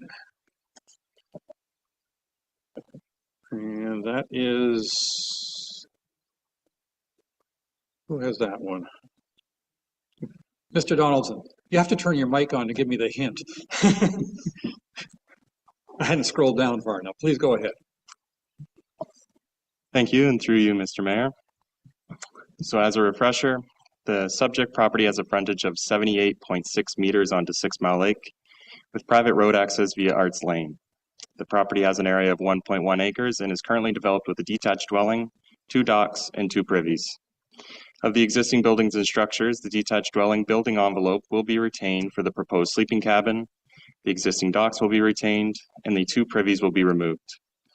The remainder of the property is maintained in its natural state with pockets of dense vegetation, especially within the interior side yards, and exposed granite rock for the most part being in the center of the property. The purpose and effect of the proposed zoning bylaw amendment is to rezone the subject lands from 6 Mile Lake residential zone to a 6 Mile Lake residential exception zone, which will facilitate the conversion of the existing dwelling into a sleeping cabin and permit the construction of a new detached dwelling and detached garage. The specifics of the zoning bylaw amendment are displayed on screen. The intent of provisions relating to sleeping cabin location and size are intended to limit development in close proximity to water bodies, providing hazard protection and to limit visual impact.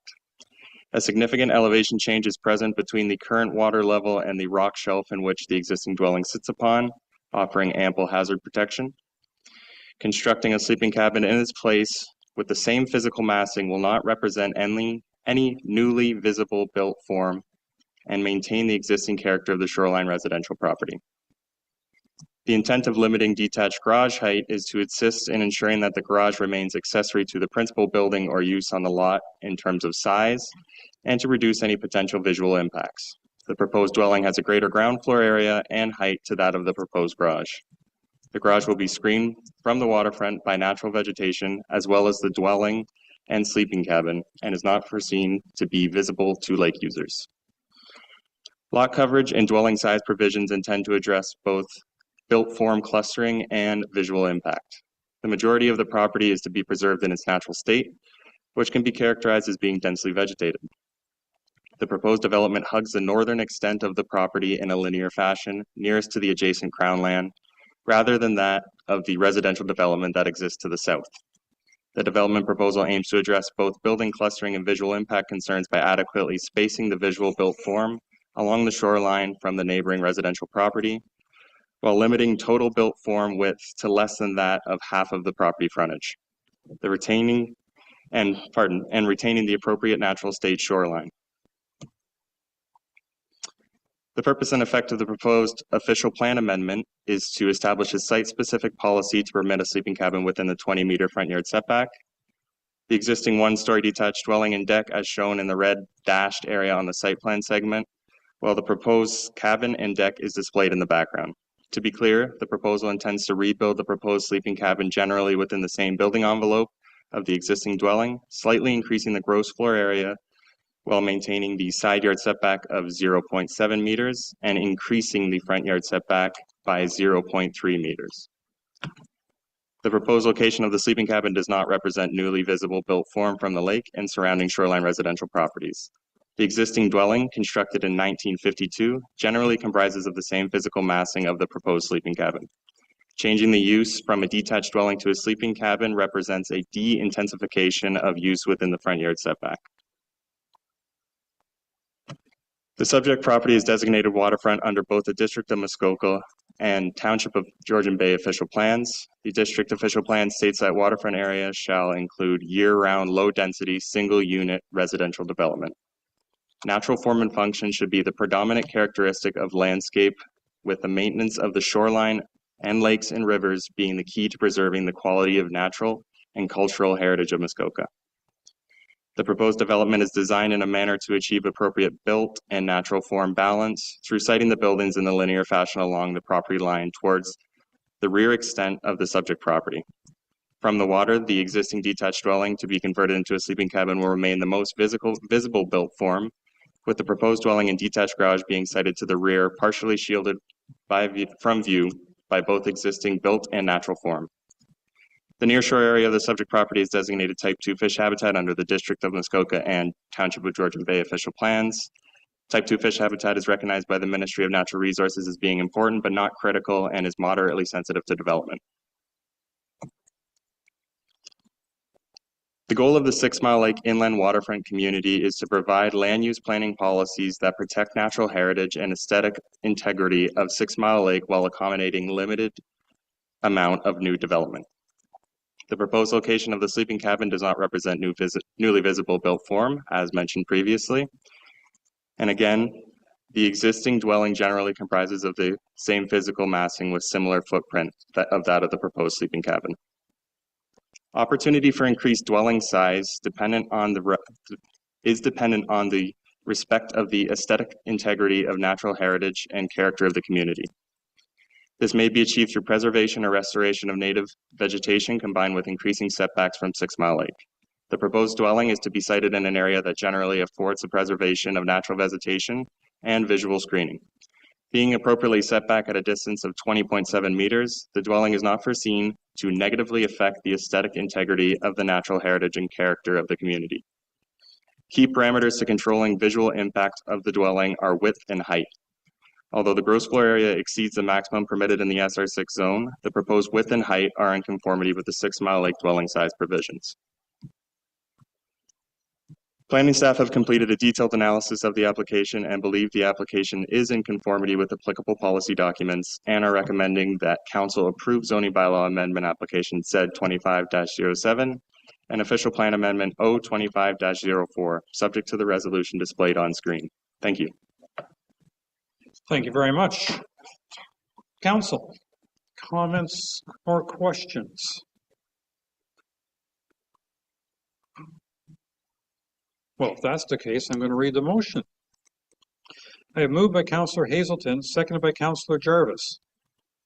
Be it resolved that Council enacts bylaw 2025-087, being a bylaw to adopt official plan amendment number 27, O25-04, to further amend the Township Georgian Bay's official plan by adding site-specific policy F.5.9.9.4 to permit a sleeping cabin in the required shoreline or front yard setback as defined by the Township zoning bylaw on the lands municipally known as 383 Arts Lane. And that the bylaw 2025-087 adopting official plan amendment number 27 be forwarded to the District of Muskoka for approval.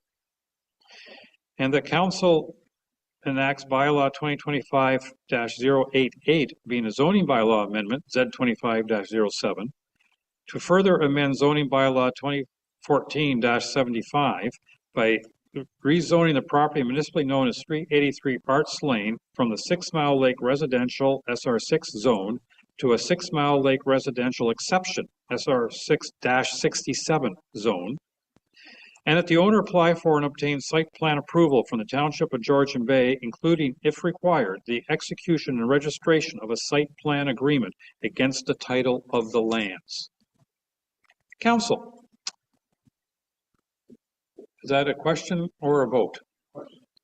Go ahead, please, Councillor Bocek. Thank you. And through you, Mayor, to the clerk, was there any correspondence on this matter that we should know about that's come in since the agenda was written?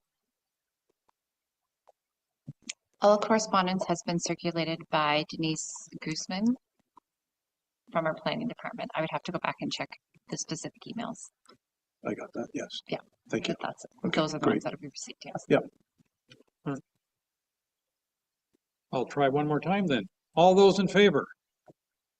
1, 2, 3, 4, 5, 6, 7. That is carried. Thank you very much.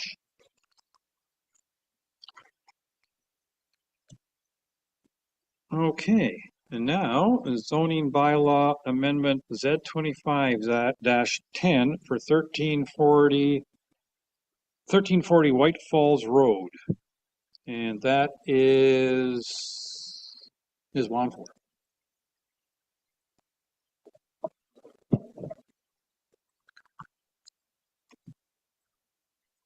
Through the mayor, the subject property encompasses approximately 7,295 square meters with 85.9 meters of frontage along 6 Mile Lake. It is situated within a bay at the southeast end of the lake. The majority of the land is forested, with remaining area consisting of grass and exposed granite rock. A hydro line runs through the rear yard, and the shoreline is lined with mature trees and dense vegetation. Public meeting was held on November 4th.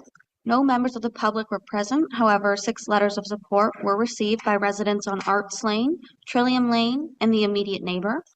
Council requested a photo of the lands taken from the lake for review and consideration at this meeting. The applicant has provided photos taken from a drone over 6 Mile Lake and has decided to proceed with the proposal as presented at the public meeting. The purpose and effect of the proposed zoning bylaw amendment is to rezone the subject lands to a 6 Mile Lake residential exception zone to facilitate a partial second-story addition onto the dwelling and to resolve existing noncompliance issues related to location and separation of the shed, pergola, 2 firewood shelters, and the sauna. The length and width of the dock, as well as the shoreline activity area, are also issues of noncompliance being addressed through this application. Note that the sleeping cabin and boat port are not subject to this application. The proposed partial second-story addition increases the gross floor area by 13.42% or 39.39 square meters, providing 2 bedrooms and a bathroom. The subject lands are designated waterfront area and are identified as having moderate wildfire hazard rating and moderate to high archaeological potential. The property is also located within a deer wintering area, and the shoreline contains type 2 fish habitat. These features do not hinder further development on the lands. Objectives of the waterfront area include but are not limited to ensuring the protection of exceptional visual aesthetics and preserving the overall natural appearance, supporting the development and redevelopment of recreational dwellings as appropriate, and ensuring the character of new development is reflected of or compatible with existing development. In accordance with the waterfront area policies, new development should generally have a physical character similar to or compatible with existing development in terms of density, lot sizes, maximum building heights, and minimum setbacks. The district official plan states area municipal official plan shall contain more detailed policies addressing development in the waterfront area to implement the policy framework and deal with local matters. The significant granite rock formation abutting the east side of the dwelling will remain unobstructed and undisturbed, preserving the site's natural landscape features. All buildings and structures subject to this application are effectively screened from view by the existing shoreline vegetation, ensuring minimal visual impact from the water. This approach aligns with the official plan's directive that natural form and function remain the predominant characteristics of the landscape, and that natural features such as rock faces, watercourses, and significant heights of land be conserved to the extent feasible. The proposed second-story addition is modest in scale, constructed within the existing roof line, and does not increase the overall building height. The lot size remains compatible with neighboring properties, and the reduced setbacks for accessory buildings are mitigated by existing vegetation that screens or obscures them from view from the lake. The lands are designated waterfront within the 6 Mile Lake inland waterfront community. The plan states that dwelling size and placement on 6 Mile Lake directly influence environmental and visual impacts, so overly large homes should be avoided. Zoning regulations control size through limits on footprint, gross floor area, width, height, setbacks, and landscaping. These standards may vary based on the lot size, but must always preserve the natural heritage and community character. Enhancing shoreline vegetation and increasing setbacks may allow for larger dwellings. In terms of shoreline structures, in general, these structures must not exceed 15% of the lot's frontage in width, project more than 10 meters into the water, or exceed 1 story in height. To preserve the visual harmony and protect sensitive natural features, shoreline structures must be carefully sited. The waterfront community also encourages property owners to preserve natural shorelines and maintain a vegetative buffer between the lake and buildings to protect the lake's visual and environmental integrity. The proposed second-story addition is constructed entirely within the existing roofline without increasing the dwelling's footprint. It replaces a broad brown roof visible from the lake with a more articulated gabled dormer. Site photos confirm that a substantial portion of the existing dwelling and associated deck are screened by natural vegetation, further reducing visual impact and supporting the plan's objectives. The applicant has modified the dock design from the previously approved design by extending it inland, allowing the full width of the U-shaped dock to connect directly to the shoreline. This change improves safety, accessibility, and functionality, including a dedicated area for lounging. The pergola is positioned partially behind the boat port and offset to one side of the dock, making it visible only to lake users approaching from the west. The natural vegetation along the shoreline has been preserved and continues to function as a visual buffer, effectively screening the built form from view and framing the shoreline structures while maintaining the aesthetic integrity of the lake.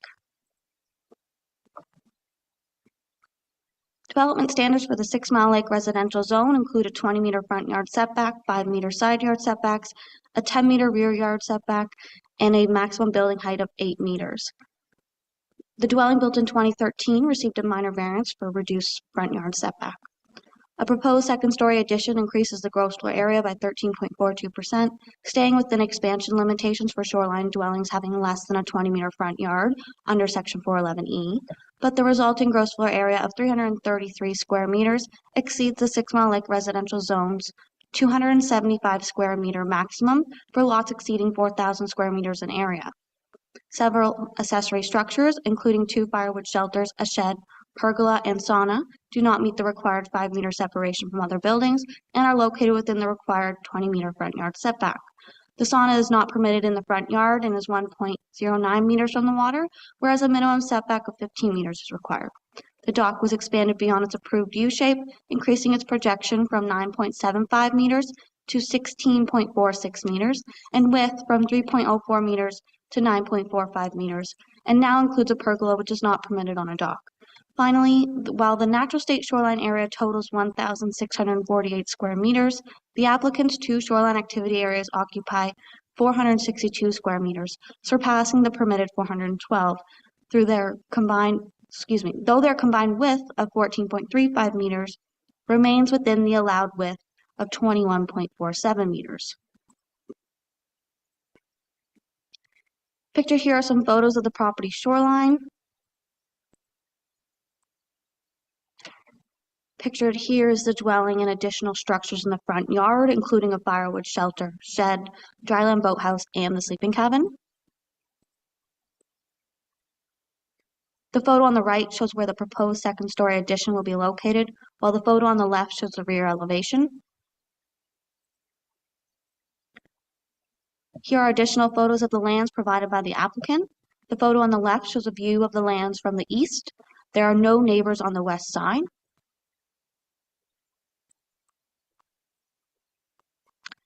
Planning staff have conducted a detailed analysis of the application contained within the associated report and are recommending that council approve the zoning bylaw amendment. Thank you. Thank you very much. Council, comments or questions on this particular application? Councilor Wojcik, please. Thank you, and through you, Mayor. I may have missed it, but was there any conceptual drawings by an artist on this to show us exactly what it was going to look like after the construction? Through the mayor, yes, there was. That was the one at the beginning? There are plans attached to the report, which have more detailed photos and floor plans, but I can put up on my screen the second-story floor plan of the addition, as well as elevation plan, if you'd like, that were contained within the presentation. Sure. Through you, Mayor, if you wouldn't mind. Yep. Thank you.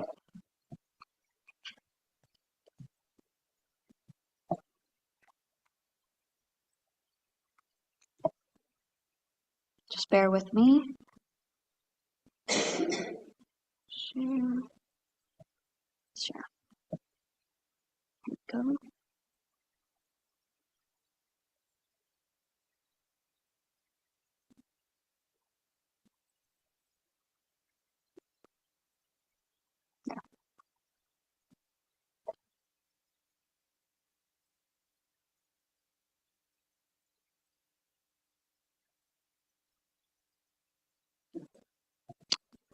Through you, Mayor. Thank you very much. Thank you. Councilor Jarvis, please. Yes, thank you through the mayor. Appreciate the report. What I don't appreciate is the fact that this property owner has significant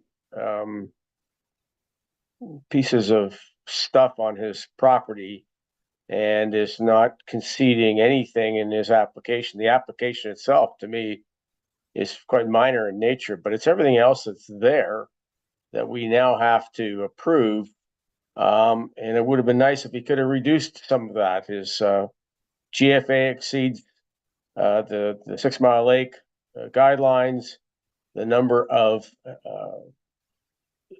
different building structures on that property exceed in one way or another, as does the boathouse decking and pergola. So I'm not happy with this as it currently stands. Thank you. Councillor Cooper. Thank you, Mayor, and thank you, Shania. I wondered if, Shania, could you bring up your table that showed where there were differences between the plan and what they're asking for again for me, please? I just want to understand, particularly the GFA, which Councillor Jarvis was referring to, was one of my red flags. So you said that basically it's what's allowed is 275, but it's really 333. That's only a 13% increase? Or is it 13% of the coverage, or the coverage is 13.46? Which is it? Because I think 333 is more than 13%, isn't it? Through the mayor, the existing gross floor area of the dwelling exceeds the 275. Yes. So the 13.46% is the increase from the existing dwelling gross floor area, not between the 275 and the 333 square meters. Oh, so that's it's really, so if you divide or hit 275 times 1.13, that only comes to 310. But you're referring to what they've got existing, but what's that got to do with the allowable, which is 275? Through the mayor, the percentage is an increase to the gross floor area of the dwelling as it exists today. Why are you looking at it that way? It's about, I don't know, 25% greater or whatever the number is. I'd have to divide it out, but it's not 13%. It's quite a bit more than that. Through the mayor, the dwelling that is there and its gross floor area legally exist. So we look at the increase to the legally existing dwelling gross floor area. All right, I think the information's a bit confusing and not as clear as it could be. It's quite a bit greater than is allowable. Thank you. Thank you. If we could stop sharing the screen for a moment, please. All right. Ms. Lemieux, did you want to add something for clarification, please? Thank you, Your Worship, and I appreciate the opportunity. I just wanted to add a little bit more context, especially for the comments we've heard back so far. So to Councillor Jarvis's comments around the additional structures, after the last public hearing and receiving the comments, not getting any comments from the neighbors, and also some of the comments from other council members around I'll put it from what it seemed like to be the lack of concern around, for example, the firewood lean-tos that have been considered structures in this application, and looking back at photos from the water, both from drone and from boat that the owner provided, we did feel that this application was reasonable to bring back to council as is. However, I just wanted to reiterate to council that the owner is definitely still open to working with council if it is deemed the opinion of the majority of council that there maybe are too many structures here. We could go back and look at, removing some of those firewood structures or the other shed locations. Again, I can't speak on that specifically now, but just wanted to reiterate, Your Worship, that if this starts to go a certain way, we would definitely appreciate a deferral versus any other vote. So I'll leave that with you. I just wanted to make that comment. So I appreciate the time. Thank you, Your Worship. Very much. Councillor Predko, please. Thank you. And through your worship, that was exactly what I was going to say, Ms. Lemieux. So I was going to make the observation that perhaps a deferral and give the homeowner an opportunity to take a look at some of the additional structures that are on the property and whether or not they can be cleaned up to just help a little bit with the percentage of land coverage on this property and some of the massing. I think that would be helpful for us to give this file further review. Thank you. Thank you, Councillor Jarvis. Yeah, sorry, just a question to our planner and maybe to Victoria. And I may have missed it, so, and I apologize if I did. Is there in the 6 Mile Lake plan an allowance? What is the lot coverage allowance, and how does all the structures on this property add up compared to that?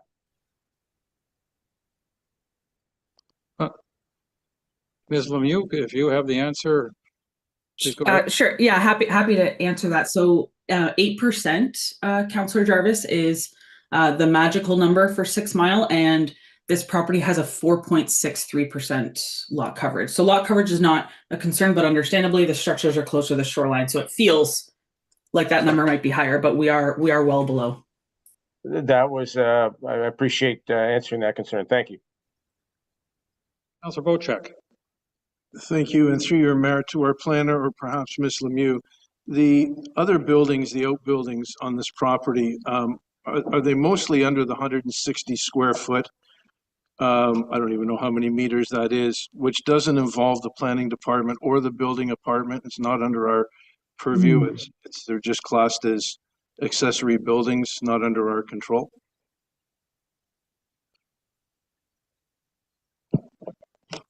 Through the mayor, regardless of whether or not a structure needs a building permit, it still has to comply with the zoning bylaw. Does that? Yeah, that is a common mistake that many a resident makes, that if they don't need a building permit, they think they don't need planning approval, where in many cases they may. Yeah, including this councillor. For instance.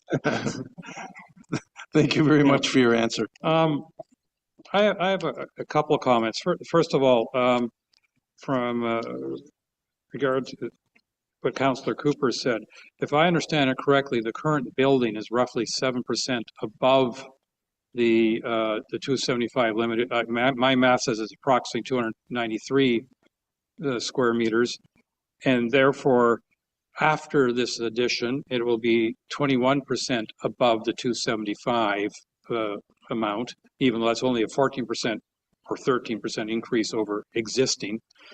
But I think it's important for us to understand that, and if this were approved, that the additions would have the resulting building being 21% higher than the zoning bylaw would normally allow, even though I fully accept that this is legal non-complying going in. From my perspective, the additions that are proposed, I think, are reasonable because they're within the roof line. They're not expanding the footprint. They're not expanding the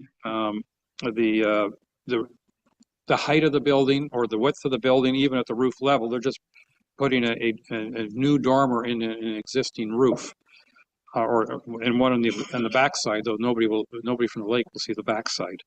I'm less concerned about all the little buildings myself, because I mean, how many places do we know where they put in a little storage area for their life jackets or for their fire pump or for this or that, that are, well below the building permit scale, and and the neighbors here haven't expressed any concern. In most applications or most situations, neighbors aren't too concerned if they see a deck box being put out there or a pile of firewood somewhere. So I think, to me, I'm not as concerned, and in part also because in this particular site, there's a boathouse at the front of everything. So as you're boating by, you're going to see the boathouse. You're not going to see what's behind it. If we're talking about the visual effect from the water, or the view from the canoe, if you will, the boathouse is far more dominant than all the little outbuildings that are behind that boathouse in various locations. So I find myself not concerned in that regard. Council, I'll go back to you and see if there's any other comments or wishes before I read the motion, and I'll go to Councillor Jarvis. Thank you. Yeah, no, in light of the lot coverage numbers coming through, I can probably live with this.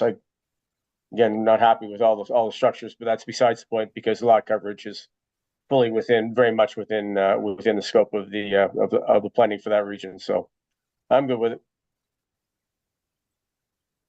Any other comments from council? All right, I have moved by Councillor Cooper, seconded by Councillor Graziano.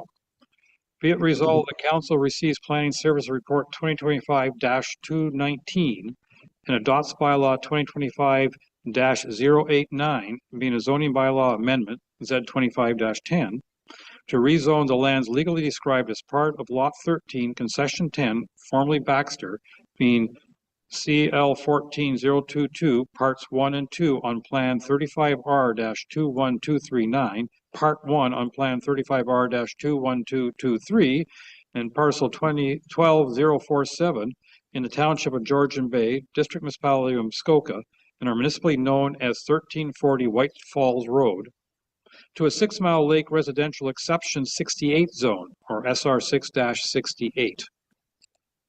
All those in favor?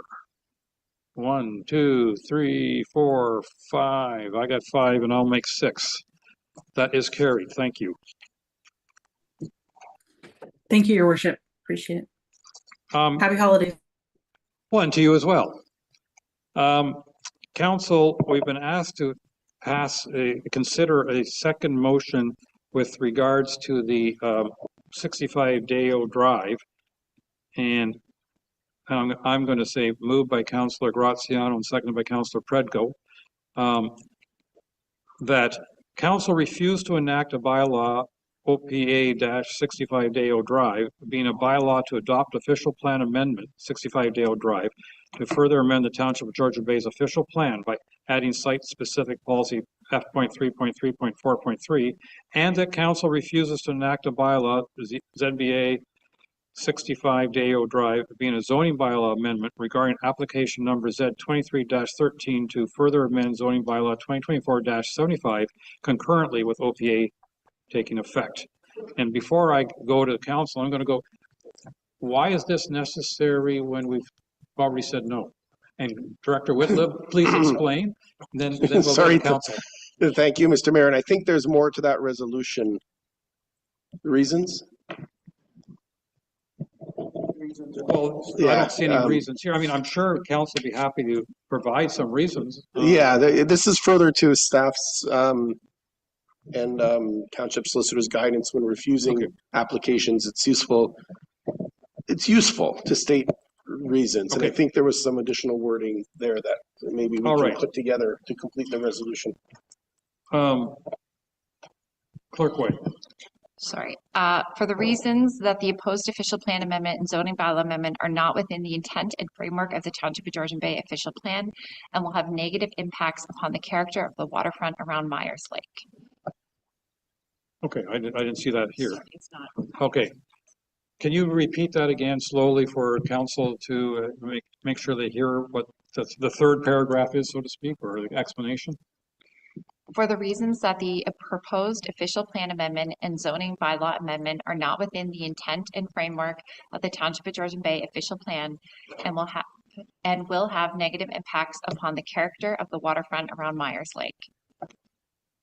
And is that adequate for your planning purposes? Councillor Cooper. I think we articulated more broadly than just Myers Lake. I think we articulated that this could set a precedent anywhere in our township. That was said by more than just me. And I think you're correct in that we were very concerned about backlot development and period. This possibly setting a precedent in the township as a whole, not just the Myers Lake area.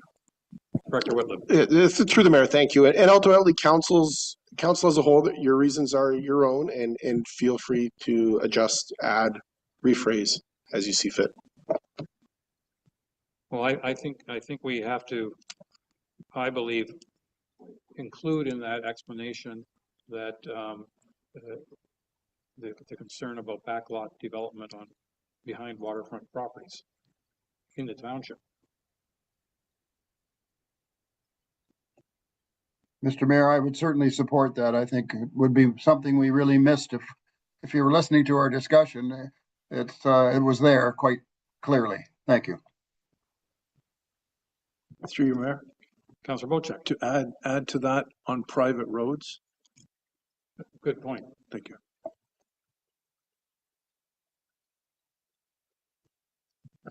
Sorry, just for clarification. I'm president of backlot development on waterfront properties and on private roads, or waterfront properties on private roads? Like, is Waterfront property on private roads, I think would do it. Yeah. All right. Do we need the resolution, or sorry, the motion read again, or can I just call the vote? All those in favor? And that is carried unanimously. Thank you.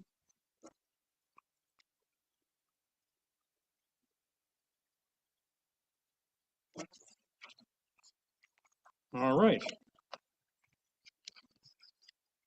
Moved by Councillor Jarvis, seconded by Councillor Graziano. Be it resolved that Planning Council adopt bylaw 2025-090 to confirm the proceedings of the December 2nd, 2025 council meeting. All those in favor? And that is carried. Thank you. Moved by Councillor Hazelton, seconded by Councillor Cooper. Be it resolved that Planning Council is now adjourned at 12:57 p.m. until February 10th, 2026 at 9 a.m. or at the call of the chair. All those in favor? And that is carried. Thank you. And at this point, we have a committee of the whole scheduled for 2 o'clock and to talk about waste management and small grants policy. So we'll see you all in an hour. Thank you very much.